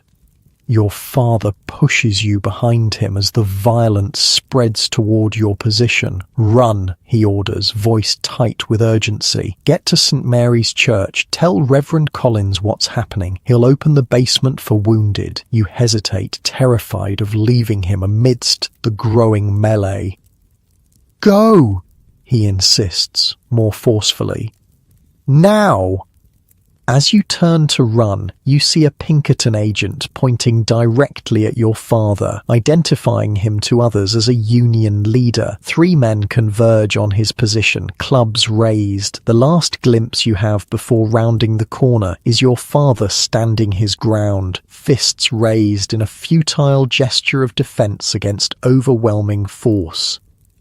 The church is 6 blocks away. You run the entire distance, lungs burning in the cold air, the sounds of conflict fading behind you. Reverend Collins, one of the few clergy openly sympathetic to Labour, is already organising a makeshift hospital in the parish hall, having anticipated this outcome. "They're attacking the picket lines," you gasp, finding him directing volunteers. "My father, they were coming for him when I left." The Reverend's face tightens, but he shows no surprise. "They always do," he says grimly. "Target the leaders first, break morale, end the strike before it gains momentum. Tale as old as organised labour." He places a hand on your shoulder. "We'll find him, son. For now, make yourself useful. We'll need water boiled and bandages torn from those sheets." The next hours pass in a blur of activity and dread. Wounded strikers begin arriving. First a trickle, then a flood. Men with broken bones and split scalps, women with bruised faces and torn clothing, even children caught in the fray, their small bodies bearing marks of indiscriminate violence. You search each new arrival for your father, relief mingling with renewed anxiety as face after unfamiliar face comes through the door. By evening, over 60 injured strikers fill the parish hall, lying on pews and makeshift pallets. The air smells of blood and antiseptic. Moans of pain mix with whispered prayers and occasional defiant declarations that the fight goes on. Just after sunset, they bring him in, 2 men supporting his weight between them. His face is barely recognizable beneath caked blood and swelling. One eye is completely closed. He walks with a pronounced limp, ribs visibly damaged beneath his torn shirt, but he's alive. You rush to him, helping guide him to an empty space along the wall. A volunteer nurse, herself the wife of a striking steel worker, brings water and clean cloths. Together, you begin the process of cleaning his wounds, assessing the damage. "You should see the other fellow," your father jokes weakly, wincing as you dab at a deep cut above his eye. "Which one?" you ask, fighting to keep your voice steady. "Looked like 3 were coming at you." 4, actually. A ghost of a smile crosses his battered face. "Got a couple good hits in before they put me down." This stoic humour in the face of brutality is characteristic of labour activists throughout the period. They meet violence with determined resilience, understanding that physical intimidation is a tactic designed to break their will. By refusing to be broken, they claim a kind of victory, even in defeat. As night falls, Halloran arrives at the church, relatively unscathed compared to many. He moves among the wounded, speaking quietly with each, gauging resolve, offering encouragement. When he reaches your father, he squats down to eye level. "Bad day," he says simply. Your father nods, then grimaces at the pain the movement causes. "Could have been worse. How many held the line?" "About half. Rest scattered when the cops came in swinging. Can't blame them." Halloran's eyes scan the room, taking in the dozens of injured. "They hit us hard, but they didn't break us. Tomorrow, we go again." The determination is staggering. These men and women, many barely able to stand, are preparing to face the same violence tomorrow, not because they don't understand the danger, but because they believe so deeply in the necessity of their struggle. Late that night, after your father has fallen into an exhausted sleep propped against the church wall, Rebecca Wenzel finds you bringing fresh water to the wounded. "Your papa's a brave man," she says, helping you distribute cups. "I saw him stand against those Pinkertons, gave others time to get away." "Will it make any difference?" you ask, the question that's been building inside you all day. All this pain, all this risk, will anything change? She considers the question seriously, looking around at the injured strikers, many now sleeping fitfully on their makeshift beds. "Not all at once," she admits. "Not in one strike, one city, one year. But yes, things will change because they must." She points to a young girl sleeping nearby, arm wrapped in bandages, where a police club caught her. "That's my Liesel, 14 years old, already 4 years working in the garment shops. I fight so maybe she can have something better. Maybe her children won't start work at 10. Maybe they'll have schools instead of factories, books instead of machines." This perspective, the long view that sees beyond immediate victories or defeats, sustains many labour activists through repeated setbacks. They measure progress not in days or weeks, but in generations, planting seeds of change they may never live to see bloom. The strike continues for 17 days. Each morning, picket lines form, smaller than before but still determined. Each day brings more violence, more arrests, more injuries. Families are evicted from company housing. Relief funds stretch thin, then break. Hunger becomes a constant companion in striking households. Gradually, inevitably, workers begin returning to their jobs, not because their resolve weakens, but because survival demands it. A parent can stand on principle while starving themselves. They cannot watch their children go hungry. By the end of the 3rd week, the strike is effectively broken. The mills and factories operate at near normal capacity. Union leaders, those not hospitalized or jailed, meet in the same basement where the vote was taken, facing the bitter task of acknowledging defeat. "We lost this round," Halloran tells the diminished gathering, his voice hoarse from shouting over police whistles for weeks. "But we're not finished. We learned valuable lessons. Next time we'll be better prepared, better organized." "Next time," someone calls out bitterly, "half our members can't feed their families. Some won't ever work again with their injuries. And for what? Nothing's changed." Halloran doesn't offer false comfort or easy platitudes. "For now," he acknowledges, "but remember what we accomplished. 2,000 workers standing together across different factories, different trades, different backgrounds. That hasn't happened before, not here. The bosses had to bring in an army to break us. They're scared, and they should be." It's cold comfort to those who sacrificed everything, but it contains a kernel of truth that history would validate. This strike, like hundreds of others across America during the Gilded Age, ended in apparent defeat. Yet each one built knowledge, solidarity, and determination that would eventually lead to significant changes in labour conditions. The 8-hour workday, the end of child labour, workplace safety regulations, minimum wage laws, all these now standard protections grew from the blood and sacrifice of workers who lost most of their immediate battles but ultimately helped win the larger war for basic dignity.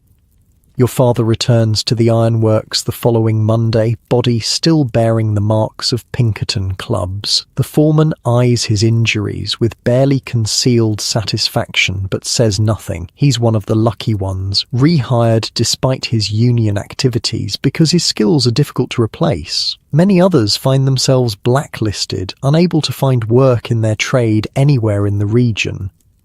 Life resumes its grueling routine, 12-hour days, dangerous conditions, barely subsistence wages. On the surface, nothing has changed. Yet beneath this apparent return to normal, something has shifted. Workers who stood together on picket lines now share a bond, forged in collective struggle.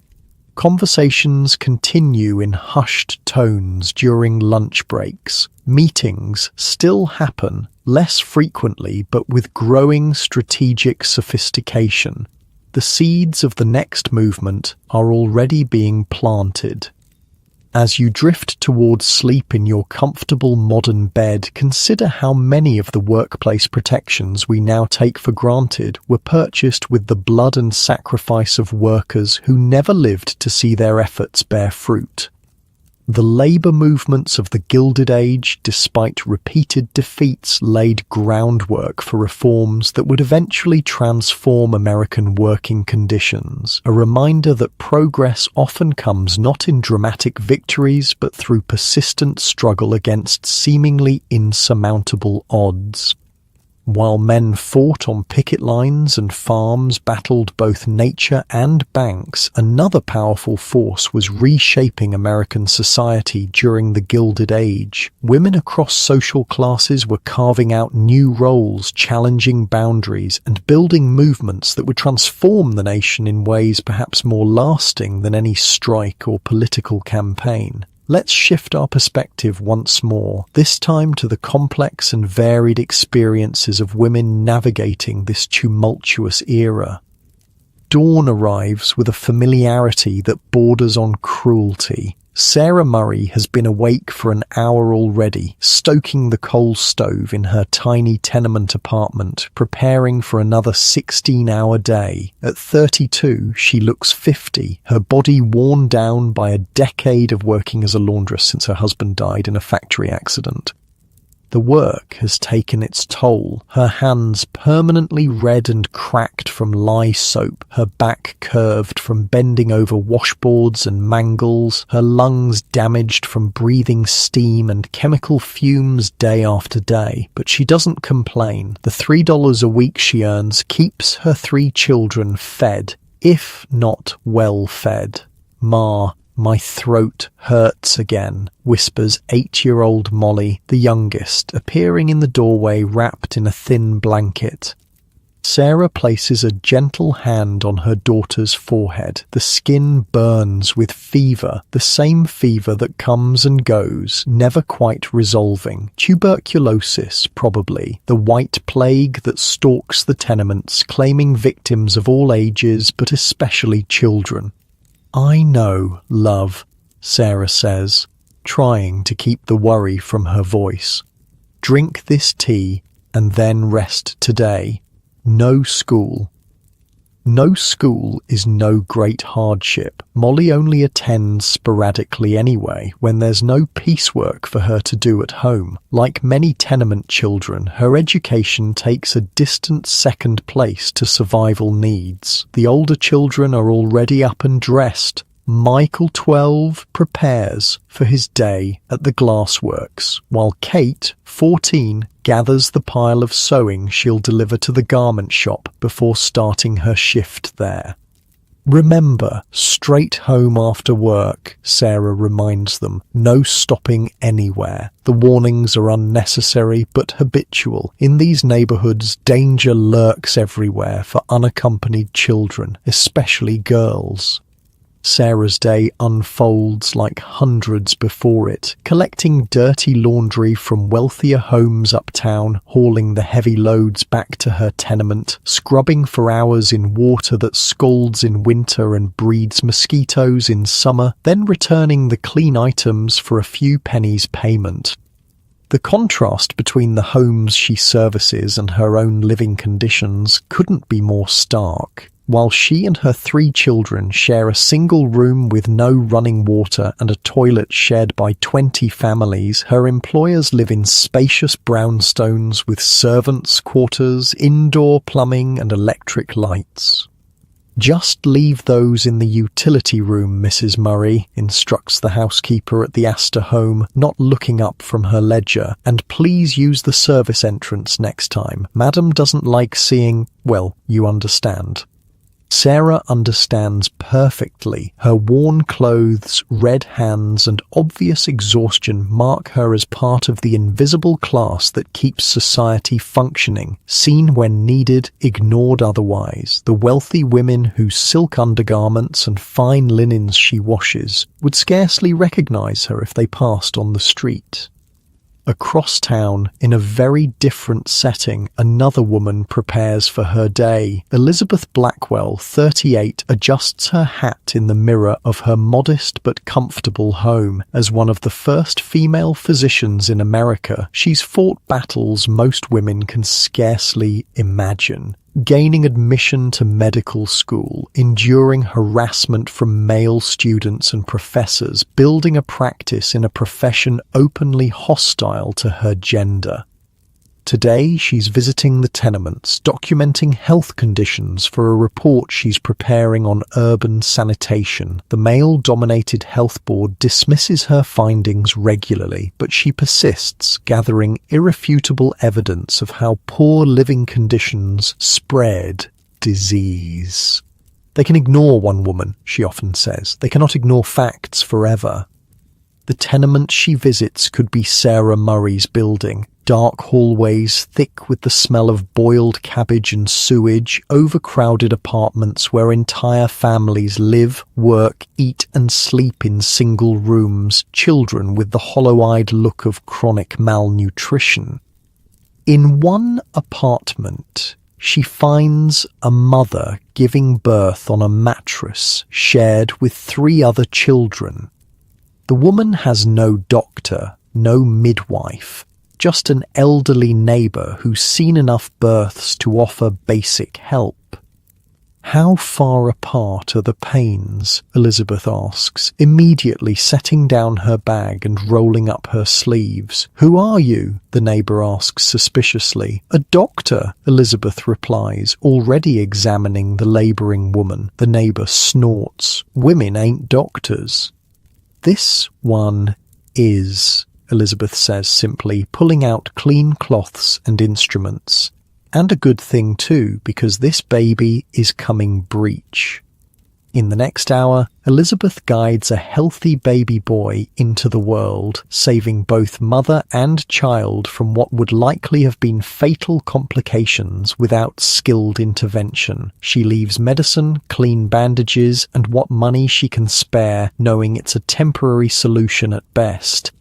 What these women need isn't charity, but systemic change. Better housing, clean water, living wages, control over their reproductive lives. As she walks back to her office, Elizabeth contemplates how to convey this urgency to the men who control city government. Men who rarely set foot in the neighbourhoods where their decisions mean life or death.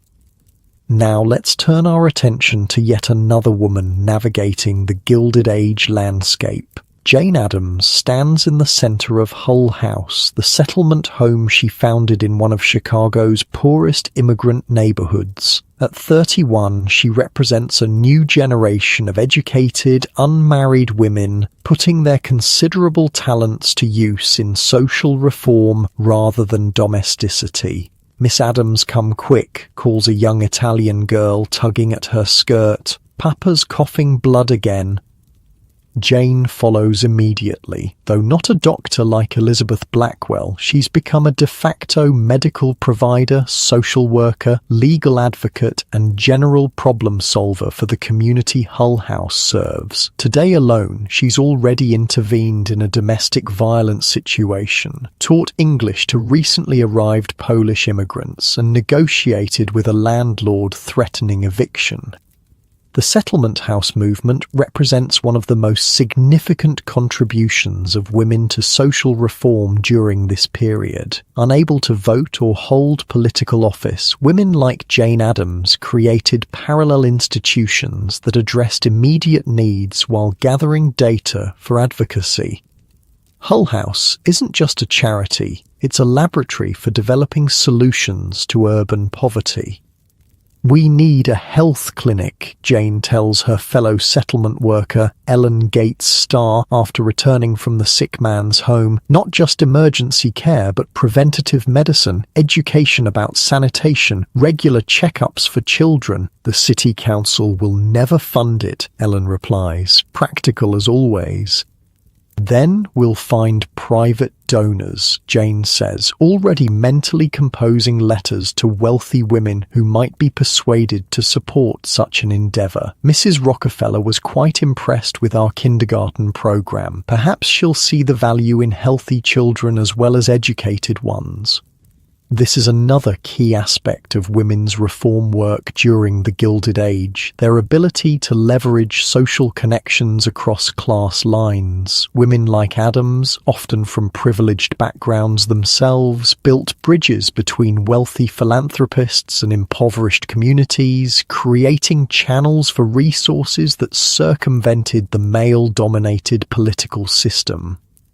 Meanwhile, in a spacious brownstone on New York's Upper East Side, Caroline Astor prepares for her weekly salon. As the self-appointed gatekeeper of high society, she wields enormous power in determining who belongs to the elite 400, her calculation of how many people matter in New York society. "Mrs. Astor," begins her secretary tentatively, "Miss Anthony has requested an audience again regarding the suffrage matter." Caroline waves a dismissive hand. "Tell her I'm engaged this season, perhaps next year." Susan B. Anthony has been trying for months to gain Caroline's support for women's voting rights. With one word, Mrs. Astor could make suffrage fashionable among the wealthy women whose husbands control the legislature. But Caroline, like many conservative women of her class, sees voting as unladylike, a vulgar intrusion into the male sphere. "She mentioned that Mrs. Vanderbilt has expressed interest in the cause," the secretary adds, knowing this might capture her employer's attention. Indeed, Caroline pauses. The rivalry between the Astors and the Vanderbilts is legendary in New York society. "Has she really? Well then, perhaps I should hear what Miss Anthony has to say. Arrange something next week." This small exchange illustrates how women's advancement often hinged on social dynamics invisible to men. The suffrage movement gained critical momentum when it became acceptable, even fashionable, among society women, creating pressure that male politicians couldn't easily ignore. Let's return to Sarah Murray, our laundress, as she finishes her exhausting day. After delivering the last bundle of clean clothes, she stops at a settlement house similar to Jane Addams' Hull House. Here, working women gather twice monthly to discuss issues affecting their lives and organize for better conditions. Tonight's topic is the sweating system, the practice of farming out piecework to women working at home, paying them starvation wages for garments that will sell for 20 times what they earn making them. "My daughter works 14 hours a day on these shirtwaists," Sarah tells the group, holding up a delicate blouse. "Gets 3 cents each, makes maybe 15 cents a day if her fingers don't give out, and then we see them in shop windows for $2. Same with these artificial flowers," adds another woman, displaying the meticulously crafted silk blooms used to adorn fashionable hats. "Half a penny each. My 6-year-old helps make them after school. His eyes are already going bad from the strain." The meeting is led by Mary Kenny O'Sullivan, one of the first female labor organizers in America. Unlike male-dominated unions that often excluded women, O'Sullivan focuses specifically on industries where women predominate: garment work, food processing, domestic service. "We need to consider a strike," she tells the assembled women. "Not just one shop or one factory, but all the garment workers together. They can replace 100 women, but not thousands." The room buzzes with nervous energy. For women workers, striking carries even greater risks than for men. Many are single mothers or sole breadwinners. Others face violence at home if they don't contribute their expected share to family income. "My husband would kill me," one woman says plainly. Says unions are for men, not women. Mine too, adds another. Says I should be grateful for any work at all. This reveals another challenge women faced, organising not just against employers, but often against the men in their own families who viewed female independence as a threat to traditional authority. What if we start smaller, suggests Sarah. What if we all agree not to accept less than 5 cents per shirtwaist? No strikes yet, just a floor we won't go below. The idea gains traction, a modest first step that might build solidarity without immediately triggering retaliation. Women begin signing a pledge, creating the foundation for what would eventually become the International Ladies Garment Workers Union, one of the most powerful labor organizations in American history. As the meeting concludes, Sarah hurries home through darkening streets. Despite her exhaustion, a small flame of hope burns inside her. For the first time, she feels part of something larger than her daily struggle, a movement of women supporting each other, fighting together for dignity and fair treatment.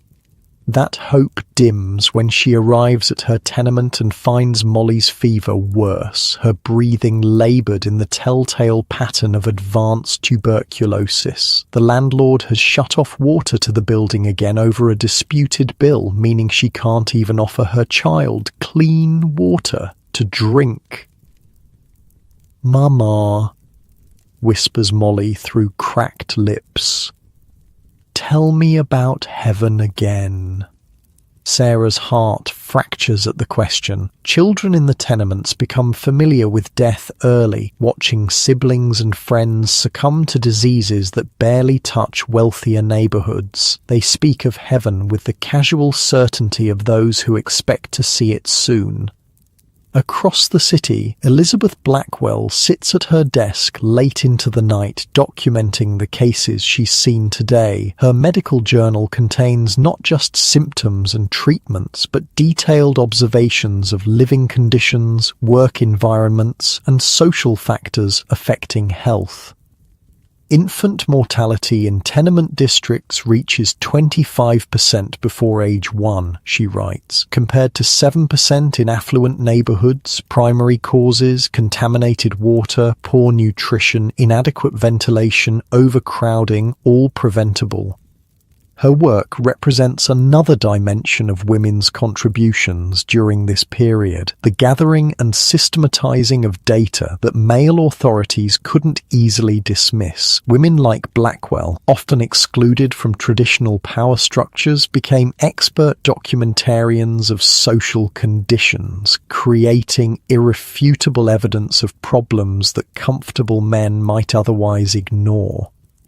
Meanwhile, at Hull House, Jane Addams hosts a different kind of gathering, a discussion circle where immigrant women share traditional skills and cultural practices. Tonight, an Italian grandmother demonstrates pasta making, while a Polish mother teaches embroidery techniques.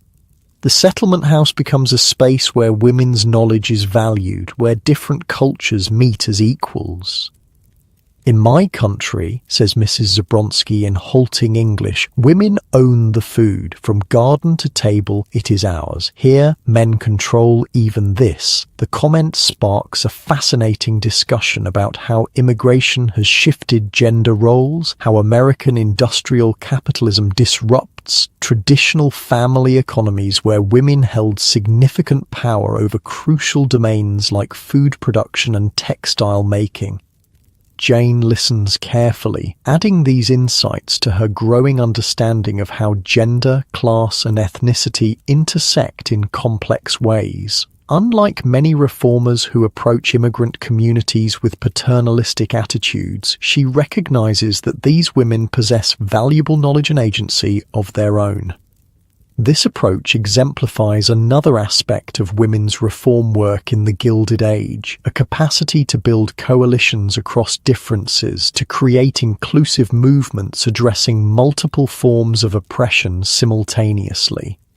In her Upper East Side home, Caroline Astor lies awake despite the lateness of the hour. Her conversation with her secretary about the suffrage movement has stirred uncomfortable questions. Her entire identity is built around upholding traditional social hierarchies, yet she can't ignore the changing world around her. Her own daughter has expressed interest in attending college, unthinkable a generation ago, but increasingly common among elite families. Women she respects are joining reform movements, speaking publicly on social issues, even managing substantial philanthropic enterprises without male oversight. Perhaps, she thinks, some aspects of tradition might change without everything collapsing. It's a small shift in thinking, but multiplied across thousands of influential women like her, such reconsiderations would eventually help usher in significant social transformations. As night deepens across the city, these four women, a laundress, a doctor, a settlement house founder, and a society matron, represent different facets of female experience during the Gilded Age. Despite their vastly different circumstances, each in her own way is pushing against the limitations imposed by a male-dominated society, creating openings for future generations. Sarah Murray cradles her feverish daughter, knowing the child will likely not survive to adulthood, but determined to give her whatever comfort is possible in her short life. Her participation in the Garment Workers Organization plants seeds that will grow into labor protections benefiting millions. Elizabeth Blackwell compiles her research, building an irrefutable case for public health reforms that will eventually transform urban living conditions. Her pioneering role as a female physician opens doors for countless women in medicine. Jane Addams develops innovative approaches to community development that will influence social work, urban planning, and education for decades to come. Her settlement house model provides a template for addressing poverty that acknowledges the complexity of human needs beyond mere economic factors. And even Caroline Astor, despite her conservatism, inadvertently contributes to women's advancement by demonstrating female capacity for social leadership and organizational power, qualities that suffragists will argue justify women's full citizenship. Together, these women and thousands like them across America are engaged in a quieter revolution than the dramatic strikes and political campaigns dominated by men, but one no less significant in reshaping American society. They are expanding the very definition of womanhood, claiming space in public life and building institutions that address human needs the industrial capitalist system ignores. Their work often goes unrecognized in traditional histories focused on presidents, industrialists, and labor leaders, yet their legacy endures in the schools, hospitals, settlement houses, and community organizations they created, in the labor protections and public health measures they fought for, and in the expanded opportunities future generations of women would inherit. As you rest in your comfortable bed, consider how many of the social supports and protections we now take for granted, from child labor laws to food safety regulations, from public health departments to social work services, grew from the persistent efforts of women during the Gilded Age, who refused to accept that poverty, exploitation, and suffering were inevitable costs of progress. The Gilded Age was an era of stunning contrasts: opulent wealth alongside crushing poverty, rapid technological progress alongside primitive working conditions, soaring rhetoric about American opportunity alongside brutal reality for millions. But within this dark chapter of American history, small points of light began to emerge, the first glimmers of reform that would eventually transform the nation. Let's explore the seeds of change that were planted during this difficult time and follow a few of our characters as they experience the earliest signs of a shifting tide. It's 1897 now, nearly a decade since we first met our tenement family in New York. The morning light filters through a window that's slightly larger than the one in their previous apartment. They've moved, not to a dramatically better situation, but to a marginally improved one. A new law tenement built after the housing reforms of 1879, with slightly better ventilation and the luxury of a private toilet shared by only 2 families instead of 20. You're 17 now, no longer crawling beneath textile looms but operating one, a promotion of sorts, though the work remains grueling and dangerous. Your brother, now 14, has found steady employment at a print shop, a cleaner environment than the glass factory, with marginally better working conditions. Your father still works at the ironworks, his body increasingly bent and broken, but he takes quiet pride in the small improvements secured by sporadic labour actions over the years. Got the notice today, he says, over a dinner that's slightly more substantial than the meals of your childhood. Factories installing safety rails on the high platforms only took 5 men falling to their deaths to make it happen. The bitter humour masks genuine progress. After years of pressure from workers, journalists and reformers, safety regulations are beginning to appear in industries where deaths and maimings were once considered unavoidable business expenses. The changes are maddeningly slow and incomplete, but they represent real victories purchased with workers' blood and persistence. Your mother, whose hands still bear the permanent damage of years of laundry work, has found a position with one of the new settlement houses established by middle-class reformers in the neighbourhood. The pay is minimal, but the work is less physically destructive than scrubbing clothes. And it connects her to a network of women working to improve tenement conditions. The city inspector came through Mulberry Street today, she tells the family, condemned 3 buildings for lack of fire escapes. 10 years ago, they wouldn't have bothered. This is another area of incremental progress. After decades of devastating tenement fires killing hundreds of residents yearly, housing reforms are finally gaining traction. Fire escapes, though flimsy and inadequate by modern standards, offer at least some chance of survival when the inevitable flames erupt. Building codes requiring minimum standards for ventilation and sanitation, though weakly enforced, establish the principle that housing conditions are a matter of public concern, not merely private profits. Your youngest sister, the one who battled consumption for years, did not survive to see these modest improvements. Her death at 9 years old remains a raw wound for the family, but your other siblings are healthier than you were at their ages, benefiting from slightly better nutrition, somewhat improved housing, and the growing understanding of disease prevention filtering down even to poor neighbourhoods. After breakfast, you head not to the factory but to a union meeting. It's Sunday, you're one day off, but you gladly sacrifice the time to participate in the movement that has become central to your life. Since witnessing the brutal suppression of the strike years ago, you've become increasingly involved in labour organising, first as a message carrier, then as a committee member, now as a shop steward representing your floor at the textile mill. The meeting takes place not in a secretive basement, but in a proper hall rented for the purpose. Labour organisations, though still facing opposition and occasional violence, have established a more secure foothold in industrial communities. The Knights of Labour have faded, but the American Federation of Labour has grown to over 500,000 members nationwide. More importantly, the idea of workers collectively negotiating with employers has gained legitimacy even among some business leaders tired of constant industrial warfare.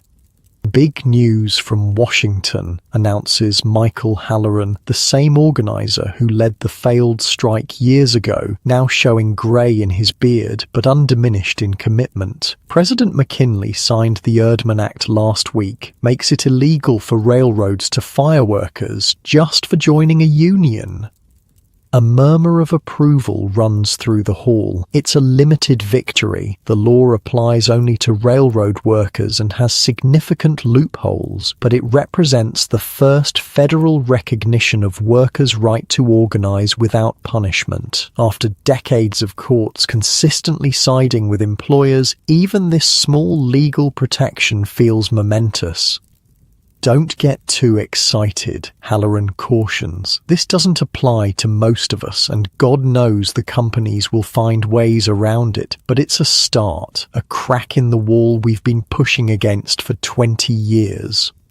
The meeting continues with discussion of practical matters, strike funds, organizing strategies, negotiations with specific employers. The conversation is more sophisticated than the passionate but sometimes unfocused gatherings of your youth. Experience has taught the labor movement painful but valuable lessons about what works and what doesn't in the struggle for better conditions.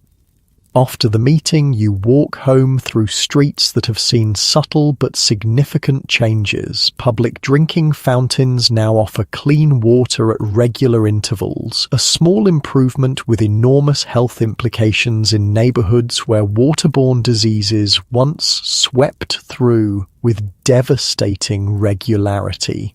Garbage collection, though inadequate, happens with greater frequency than in your childhood, reducing the mountains of rotting waste that once defined tenement districts. Passing a small park that didn't exist 5 years ago, you notice children playing on simple equipment under the watchful eyes of settlement house volunteers. The concept of dedicated play spaces for urban children, championed by reformers like Jacob Riis and Lillian Wald, has begun to take hold in city planning. These modest playgrounds represent recognition that children need more than mere survival. They need development, exercise, and joy. You spot a familiar face among the volunteer supervisors, Dr. Elizabeth Blackwell, one of the first female physicians in America and a tireless advocate for public health reforms. Now in her 70s, she still visits tenement neighborhoods regularly, her decades of documenting disease and deplorable conditions having contributed significantly to the emerging field of public health. "Good afternoon, young man," she greets you, recognizing you from the health committee at the settlement house. "How's your father's cough?" "Better with that medicine you suggested," you reply. "Thanks for asking."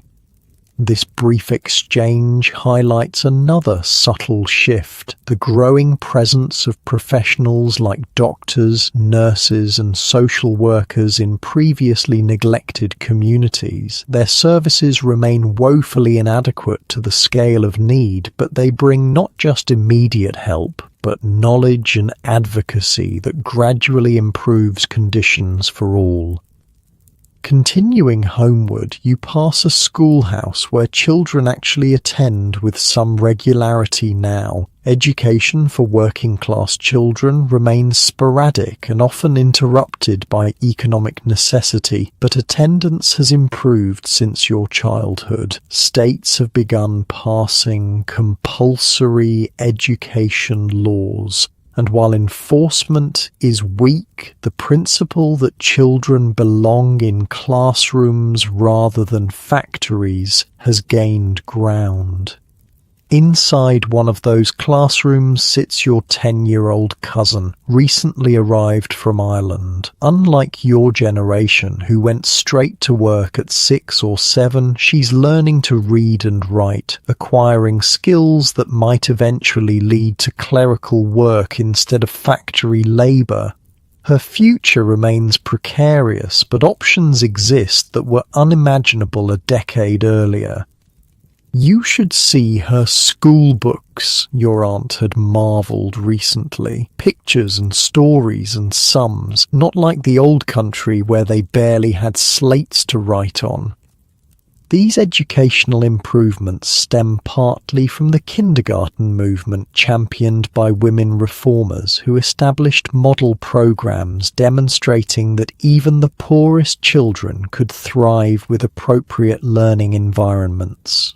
Gradually, these innovations filtered into public school systems, though quality varies dramatically by neighborhood and funding remains inadequate.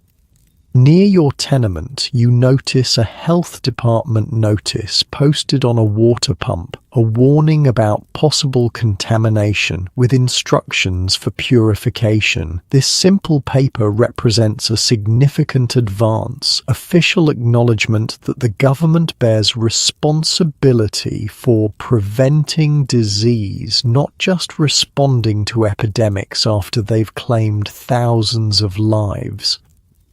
The growing field of public health, driven largely by reform-minded doctors and nurses who meticulously documented connections between living conditions and disease, has begun shifting how cities address sanitation, water quality, and housing standards. Deaths from preventable diseases have decreased, though they remain shockingly common by modern standards.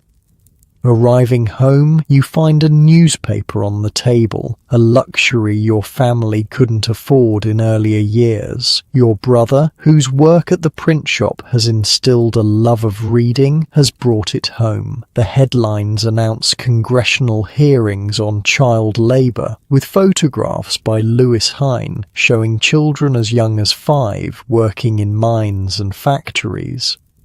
"Look at this," your father says, pointing to the article. 10 years ago, nobody would have cared enough to even write about it, let alone have government hearings. The increasing visibility of industrial abuses represents another form of progress. Photographers like Hine and Jacob Rees, journalists like Ida Tarbell and Lincoln Steffens, and authors like Upton Sinclair have begun documenting conditions previously hidden from middle-class awareness. Their work, often called muckraking by critics, makes it harder for comfortable Americans to ignore the human cost of their prosperity. Your mother returns from her afternoon shift at the settlement house, bringing news that ripples through the tenement community. The city has approved funding for a public bathhouse in the neighborhood. Clean water and soap for anyone who needs it, she announces proudly, having been part of the women's committee that petitioned for years for this basic facility. No more washing in buckets of water hauled up 5 flights of stairs.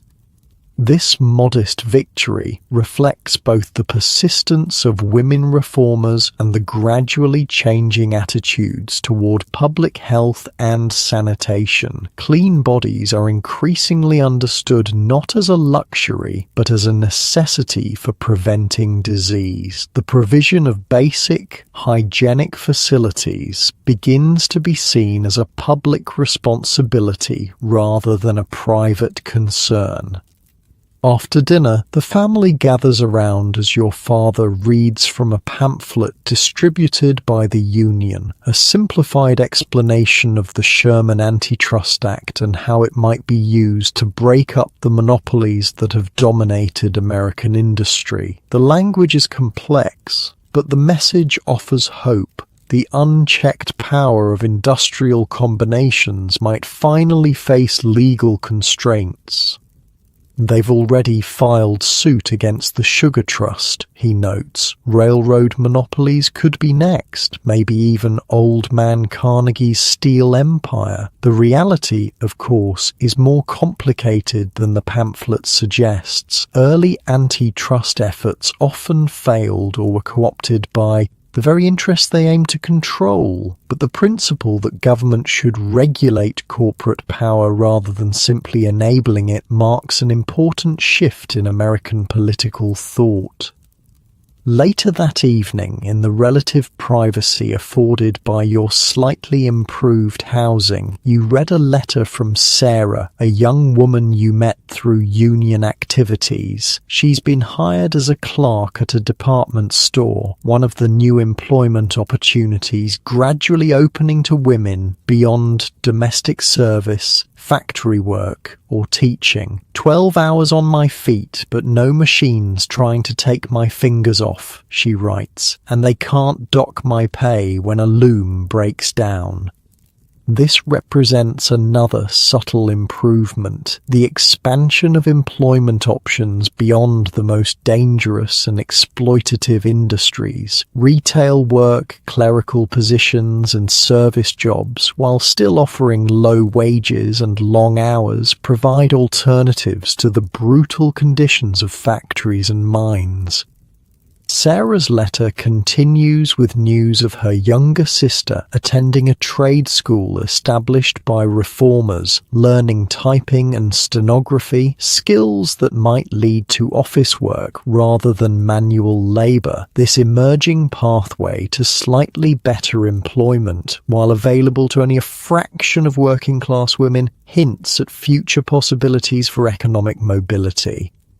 As you prepare for bed, you reflect on these small but meaningful changes. Life for working people remains incredibly difficult by any modern standard. Long hours, dangerous conditions, minimal security, and limited opportunity still define most workers' experience. But compared to the absolute nadir of the 1880s, modest improvements have accumulated through persistent struggle and advocacy. Your father, joining you on the tenement roof where residents often sleep in summer to escape the indoor heat, summarizes this complicated reality. We're still at the bottom, make no mistake, but maybe the bottom ain't quite as deep as it used to be.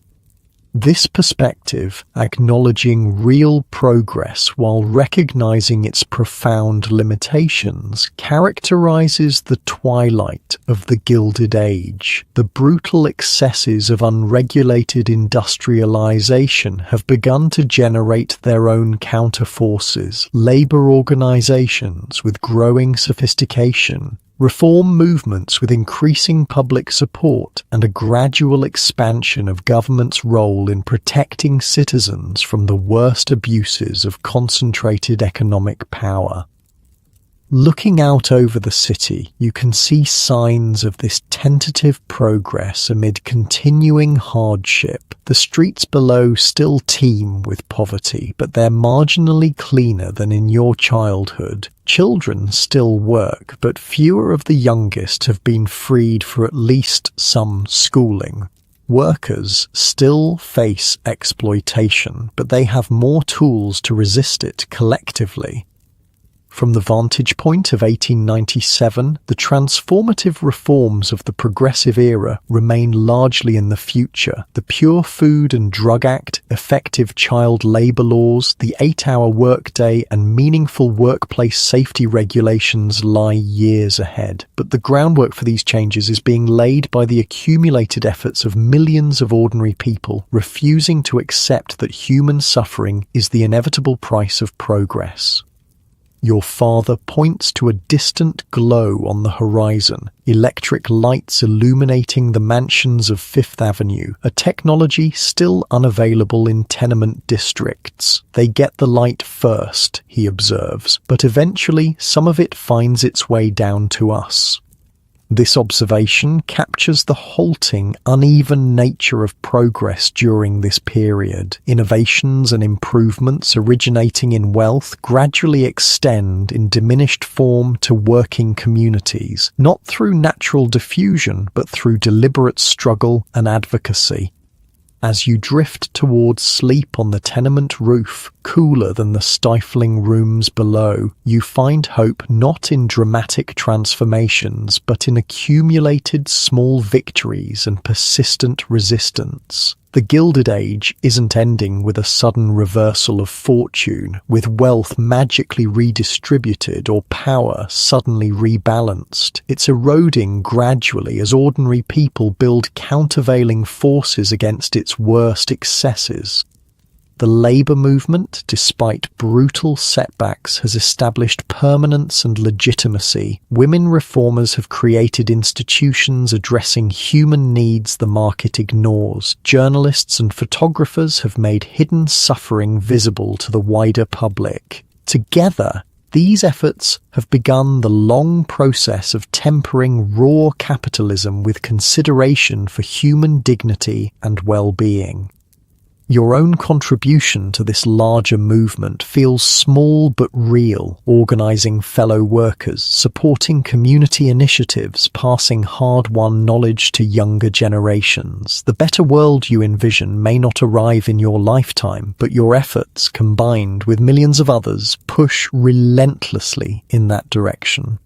As you finally surrender to sleep, stars visible above the city smoke, you carry this complicated legacy of the Gilded Age, a time of extraordinary suffering that nonetheless contained the seeds of essential reforms, a period when the worst of industrial capitalism generated the beginnings of its necessary constraints.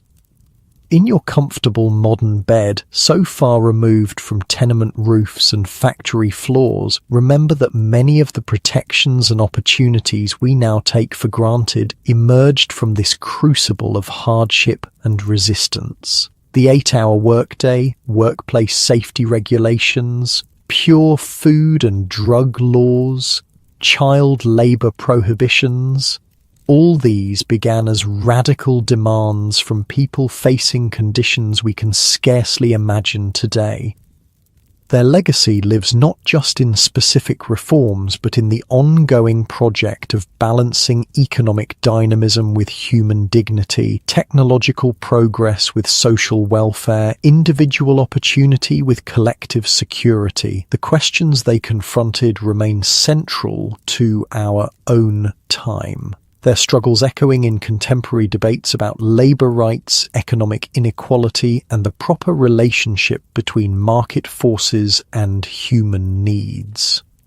As you drift peacefully towards sleep, perhaps carrying a deeper appreciation for both how far we've come and how much of their work remains unfinished, consider that your own comfort and security rest upon foundations laid by those who endured the harsh realities of the Gilded Age while insisting that America could and should do better.